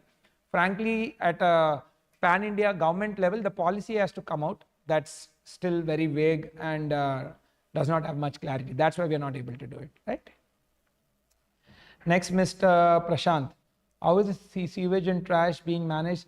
See, there's an STP, right? All the sewage water goes into the STP, and then that filters all the, that sort of filters the water, and the treated water will be used for watering purpose of all the plantation and even your flush tank ke liye. So thereby we become more sustainable in terms of water usage. Next, trash. Beside the service elevator, we are putting a floor level. There are floor level trash collection. Big bins will be there. People are expected to dump their trash in that, and the housekeeping staff continuously cleans that as per their cleaning schedule. Right. Next, Sandeep. The current back-to-back parking slots are very inconvenient, as one car blocks the other. In daily use, this causes a lot of issues. Can this layout be changed to allow independent? That's a good question. Thanks for asking. See, the problem with this is, when we remove the back-to-back car parks, now what happens? Then the number of basements drastically increase, 70% to be very precise. So instead of having 4 basements, you'll end up having close to 6 to 7 basements, which will hugely increase the cost of the apartment for you. Closely, if I may put the rough estimate, 600 rupees per SFT is the cost of building per SFT. No, not 600, sorry, 1000 rupees per basement. It's what it costs us, right? That will almost translate into, when we do it at an apartment level, people will have to pay close to 600 rupees per SFT more, which frankly doesn't make sense from a car standpoint. So hence, this design is the most sustainable, keeping all the constraints in mind, right? And 6 to 7 basements also would make it really unpractical for people to move in and out. So the back-to-back parking solution is the best, given all the constraints, right? Thank you. Hi, Ajitesh, thank you for sharing info on Broadway.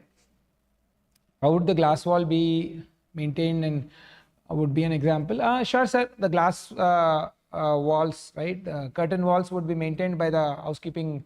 There'll be specialized staff or a vendor whom we will give the contract to, and it will be part of your maintenance budget only. You don't have to pay anything extra. In case there is a sort of a fund shortage for that, because again, this is all service centric. If the prices increase, there might be adjustment in the maintenance post it moving to RWA. But until we are there, whatever we charge in the agreement, that itself is final. So it will be done part of the maintenance budget, and it will be done by a specialized vendor, which closer to the, once we hand over, we'll be sort of finalizing these vendors, right? Next, Ms. Sandeep. How will lightning impact towers? Is there any study done? Will there be a... Yeah, see, all the towers come with lightning arresters, right? So there will be a lightning arrestor placed on top of all the towers as per the design provided by the electrical consultant. And for earthing ke liye, that whatever that, a copper strip or something, whatever that, I don't know the particular material, but right from the terrace, wherever it's placed, till earthing ke, until it meets the earth, that entire whatever that wiring or that sort of work is done. It's all done as per the compliance with the electrical design, and it's this is taken care of, right? Next, Mr. Vamsi, quick suggestion. Can you think of providing parcel courier delivery room facility with lockers in respective towers, so that if residents are not in home, they can deliver in that place? Sure, sir. I'll take the suggestion. I'll see what best can be done. Thank you for the suggestion. What about road in front of Broadway? We still see no road in front of ASBL Spire, but earlier it was promised by the time. I don't know from where or who told you that the builder has promised a road. I'm a builder, I'm a private entity. Road belongs to the government, right? If the road is going from the project land, that aspect of the land I need to gift deed to the government. The government executes the road, and it doesn't just execute the road in front of our building. They'll have to execute the entire road. No builder can promise you a road. In case, even if any of our team members also by mistake suggested, please, I'm telling you directly from horse's mouth, we do not take charge of any road. We cannot. It's not my property. It's the government's property. So road is not our thing. Whatever land we had to gift deed to the road, we have gift deeded. That's why we got the approval.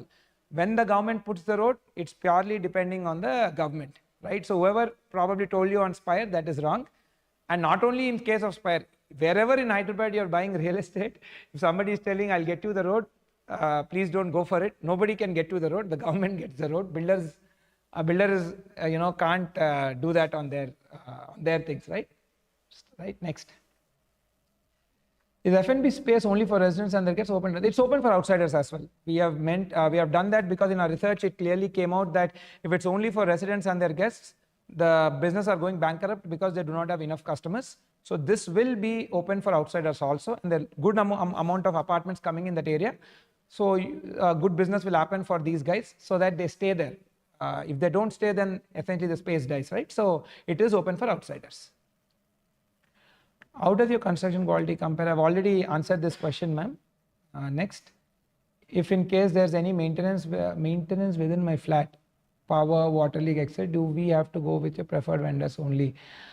Maybe this we can get, I can answer it closer to the handover. Frankly, we are 4.5 years away.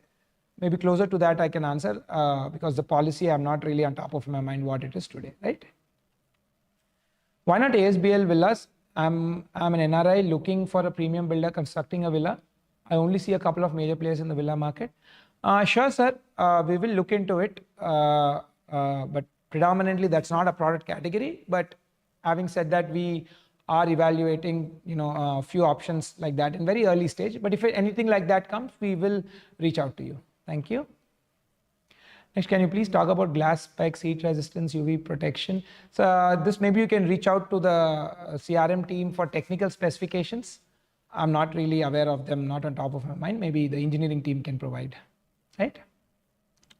Hope the top floor pair are highest pairs. So in ASBL, is there any special treatment for top floor for heat reduction? Yeah, see on top, we do sort of, we put like, heat resistant paint on the terrace. We paint the entire terrace with heat resistant paint that will reduce the heat to some extent. But yeah, I mean, whatever, again, all of these things are covered in the norm. Whatever in the norm, we do that, right? Next, can you explain how many lifts per floor, regular and service lifts? Sure, sir. Again, this is clearly mentioned in the plans section of the website. There are 5 passenger lift and 1 service elevator, right? Any dedicated parking for curbside F&B space or only walking is preferable? See, as per the design, it is designed only for walking customers only. But however, at a later point of time, if the RWA, that is the Resident Welfare Association, feels that it would be more encouraging for the F&B player if they give some parking, they can look into that aspect. But at least from our standpoint, we designed it purely as a curbside F&B, so it's expected to be accessed only via walking, right? Next, Mr. Vishal, as ASBL is growing, please have and publish a service level based escalation management, as it will help to concern understanding key themes. Sure, sir. You can reach out. I mean, we have a well-functioning CRM team in place. You can reach out to them. But however, we'll try to we'll keep innovating on how to make things better, right? Thank you. Next, Mr. Sandeep, is both drinking and usage water available 24/7 at Broadway? If yes, how is it supplied? Also, is there power backup provision for each flat? Yes, there is a 100% power backup provision for each flat. In case there's a power cut, the generator gets switched on automatically, and then it will supply power for all the flats. Like you can even run your AC or whatever you're doing in your flat, it can 100% power backup. Regarding water, see, the water will be supplied by major amount of water will be coming in via the piped water connection, which we will be applying for after getting occupancy certificate, because that is the procedure. After we get OC, we have to apply to the Metro Water Board, and they will lay the pipeline. Majority of the water comes through the piping system, the piped water, and some amounts of it will come from the borewells as well. In case these two are not sufficient, then sometimes people buy from the water tankers. That's pretty much the usage spectrum, right? But majority is expected to come from the piped water connection. And this area, I believe, has a piped water connection. So, that sort of takes care of most of the issues. Next, Anonymous, is it true that access to basement 3, I don't have to go through basement 1 and 2? No, you have to go through basement 1 and 2, right? I've shown up in the plan There is a ramp, circular ramp. You just go in concept, like in the same circles until you reach basement 3. You can go there. I've shown it in the plan as well, right?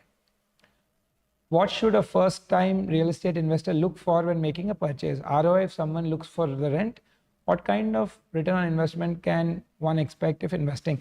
See, if you are treating real estate from a investment standpoint, I wouldn't suggest really looking for rentals, because rentals in housing is what, like 3%, right? 3% rental return, and property appreciation, let's take 7%. 10% return, I would say if you're in like probably 30s, it's a low return. I wouldn't recommend you to invest in residential real estate for rents. In fact, I would suggest in such case, you can buy REITs or invest in commercial real estate, which will give you more like 12-13%. In residential real estate, you can make decent money by flipping homes. I've spoken about this on various platforms. We will send that content to you so you can detailedly see it, right? Thank you. Next, Mr. Rishikesh, any solar system by using curtain wall glasses as panels for common area energy usage, common area charges as per SFT or equal distribution? No, sir. The glass facade is not a solar panel. We do not do it. In fact, nobody has been using much in the country because the cost of that is extremely high. It wouldn't make it wouldn't make any viable sense. So hence we don't do it, right? Thank you. Next, Mr. Rajesh, customizing the unit is possible, or we need to go with standard provisions like sinks, kitchen islands, cabinets, bathroom vanities, flooring tiles, granites? Sir, you cannot break or change any of the floor plans. However, closer to the unit, we will come up with a detailed, document on what you can do, what you cannot do. We have been doing that in every project closer to handover. It will have all your do's and don'ts from a safety and technical aspect standpoint. You can do it, you can read that, and whatever the document allows, you can do that. But any major changes regarding, you can't touch the walls, even tiling chipping also has created a lot of problems where people end up chipping the slab little too much, because see, frankly, it's not in your control, right? You give it to some interior contractor and it's last mile executed by a laborer. What if he chips the slab beyond a certain point? It will greatly put you and your other, residents at risk. So we do not allow any chipping activities, right? But however, closer to the handover, we will give a document clearly which says all the do's and don'ts, right? And I would strongly recommend people to comply from a safety standpoint, not just for your family, for all your neighbors, and for the welfare of everybody. You don't want to get into any crazy situation, any bad situation, right? Next, Mr. Sunil. Yeah. Any demographic detail of your purchaser? Are there a significant number of North Indians to make my mind to buy a unit? Yes, sir. I've in fact published the details. From an ethnicity standpoint, yes, we have not published, but I would say roughly 35 to 40% of the customers who are Indian-based customers, right? We have NRIs also. Most NRIs are Telugu people, but to our Indian-based customers, we have a good 40% who are North Indians, right? And regarding the age groups, I've already presented earlier. When we publish the video online, you can cross-check that, right? Thank you. Is the glass wall heat resistant? See, I think maybe the technical details, you can reach out to the CRM team. Maybe that will be a better, they'll be able to take it from the engineering and better answer that. I don't think whatever is again as per the norm, it would be there as per that, right? Thank you. Is home automation available? Yeah, while doing interiors, you can do home automation. We do not give it, but yes, home automation is totally allowed. You can do it with your interior vendors. Can you please explain the VRF systems which are provided? See, again, with the VRFs also, we are giving the space for VRFs. Now, why are we doing this? Because again, as per the norms and all, in high-rise towers, you don't get sufficient cooling by the typical AC systems. That is why VRF systems are recommended. And again, they're energy, much more energy efficient and sustainable also. So we are simply giving the space provision for VRF. Whichever vendor, whichever brand you would like to go, you can go ahead during your interior timing, right? And your flat ka VRF space is clearly mentioned in the, the tower plan and all, it will be mentioned. In case you want more clarity on which exactly is that space, you can reach out to the corresponding CRM or the sales team. Regarding the vendor, you can select any vendor of your choice and your brand, right? Next. You have glass walls in a kid's bedroom. How safe is it? It's totally safe, sir. Again, it is kept, it's designed as per the safety standards mentioned in the national building codes. And you can be rest assured that it's totally safe. Unless somebody takes, I don't know, maybe take a, like really shoot the glass with multiple rounds of bullets, then it will break. But on a typical course of action, nothing is going to happen. It's as safe as any buildings world over what you see, and they're clearly mentioned in the government NBC norms also. So you can be rest assured about its safety and strength, right? Thank you. Both the 2650 floor plan is really well planned, but the dedicated puja room space seems like a second thought in the half bedroom. Yes, sir. Basically, after designing with all the constraints, we could see that the maximum experience of the floor plan was able to come out only under this plan. We did multiple iterations, wherein if you sort of if you put the puja room as a, what do you say, in the main area, a lot of area was getting killed in the living room. So after doing multiple iterations, this is what we thought was the best from a experience standpoint, right? Next, Mr. Arun, feedback: common washroom would ease the access of visitors who visit home. I would say, yeah, in the 2650 unit plan, there is a common washroom. In the rest, we don't have common washrooms because, again, majority of the customers have preferred attached bathroom. Hence, we have gone with that. So sort of it was, we had to take what was the more number of people opting for. Yeah, but in the larger one, because the half bedroom could be used as a kid bedroom or an extra bedroom or frankly any other space, so we had to give a common washroom, but rest it's attached. But however, I'll take this feedback over the next set of projects, depending on the customer, I would say, trend and expectation. We can change in the future projects, but not in this. It's already designed. But yeah, frankly, in the design phase, a lot of people opted for attached toilet. That's why we have given that, right? Thank you. Next.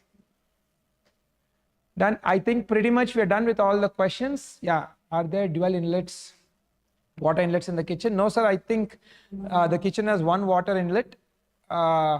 But however, you can, yeah, I remember you have one water inlet, not dual water inlets. But however, I would recommend you reach to the CRM team and they'll probably give the right detail from the engineering team regarding the number of water inlets. But as far as I remember, it's one water inlet. In the kitchen and in the utility, you have, I think, whatever design says, say multiple water inlets. Right, I'll maybe just stay for another couple of minutes. If there are any questions, I can answer. If not, we can call it. Right, I think pretty much that's it. So thank you so much. It was really great connecting with all of you in this manner. It's a lot more convenient. I understand a lot of you have attended this from different parts of the world. And so, I've shared our side of the story of why we have designed Broadway this way and what are the lifestyle requirements we have taken. I really enjoyed connecting to you. Thank you so much, and namaste, and welcome to ASBL family. Thank you.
Hey, I'm Kern Francis and welcome back to FinTech. So we're currently in one of the most volatile stock markets in history. The S&P 500 has dropped by as much as 18% and immediately risen by as much as 28%. And some individual stocks have seen even bigger swings in price. But with volatility comes opportunity. So in this video, I'll share the one stock that I just keep buying that I added another $1,000 to today, covering which company it is, why I keep adding to it, why I believe it's a buy. We'll cover all of it. We also have a lot of other news that's affecting stocks. The biggest being the newly announced US and Europe trade deal, which could impact parts of the market that benefit from lower tariffs. We'll look at what those are, as well as getting commentary from other folks such as Tom Lee on why he thinks tariffs haven't derailed the rally so far and what the effect might be going forward. Another thing that happened this weekend, the Fed had one of the first disagreements on interest rates that they've seen in the past 30 years. Interest rates have a huge impact, especially on banking stocks as well as other areas of the economy, so I'll be sharing my thoughts based on the expert analysis that I've seen on when this will likely happen and whether investors should be bearish or bullish when it does. And then we have a bunch of other stuff to get into. Palantir stock has been rocketing up in preparation for earnings. We'll be looking at that. And we had this crazy news about a series of major breaches against Microsoft, which is super serious for the cybersecurity market. So there's a lot to cover in our limited time, so let's just start with the one stock that I keep on buying. It's in the financial sector and the position is SoFi. I'm buying another $1,000 in SoFi today, continuing to build up this position because I am very bullish on this stock. The company just reported blowout earnings, and the company's stock price immediately jumped by as much as 15%, although it's given up some of those gains down to around 9%. But that underprices what SoFi just did. In their recent earnings, they showed that their number of members had stabilized at 34% growth year over year, which puts them at 51% compounding number of members over the last 4 years.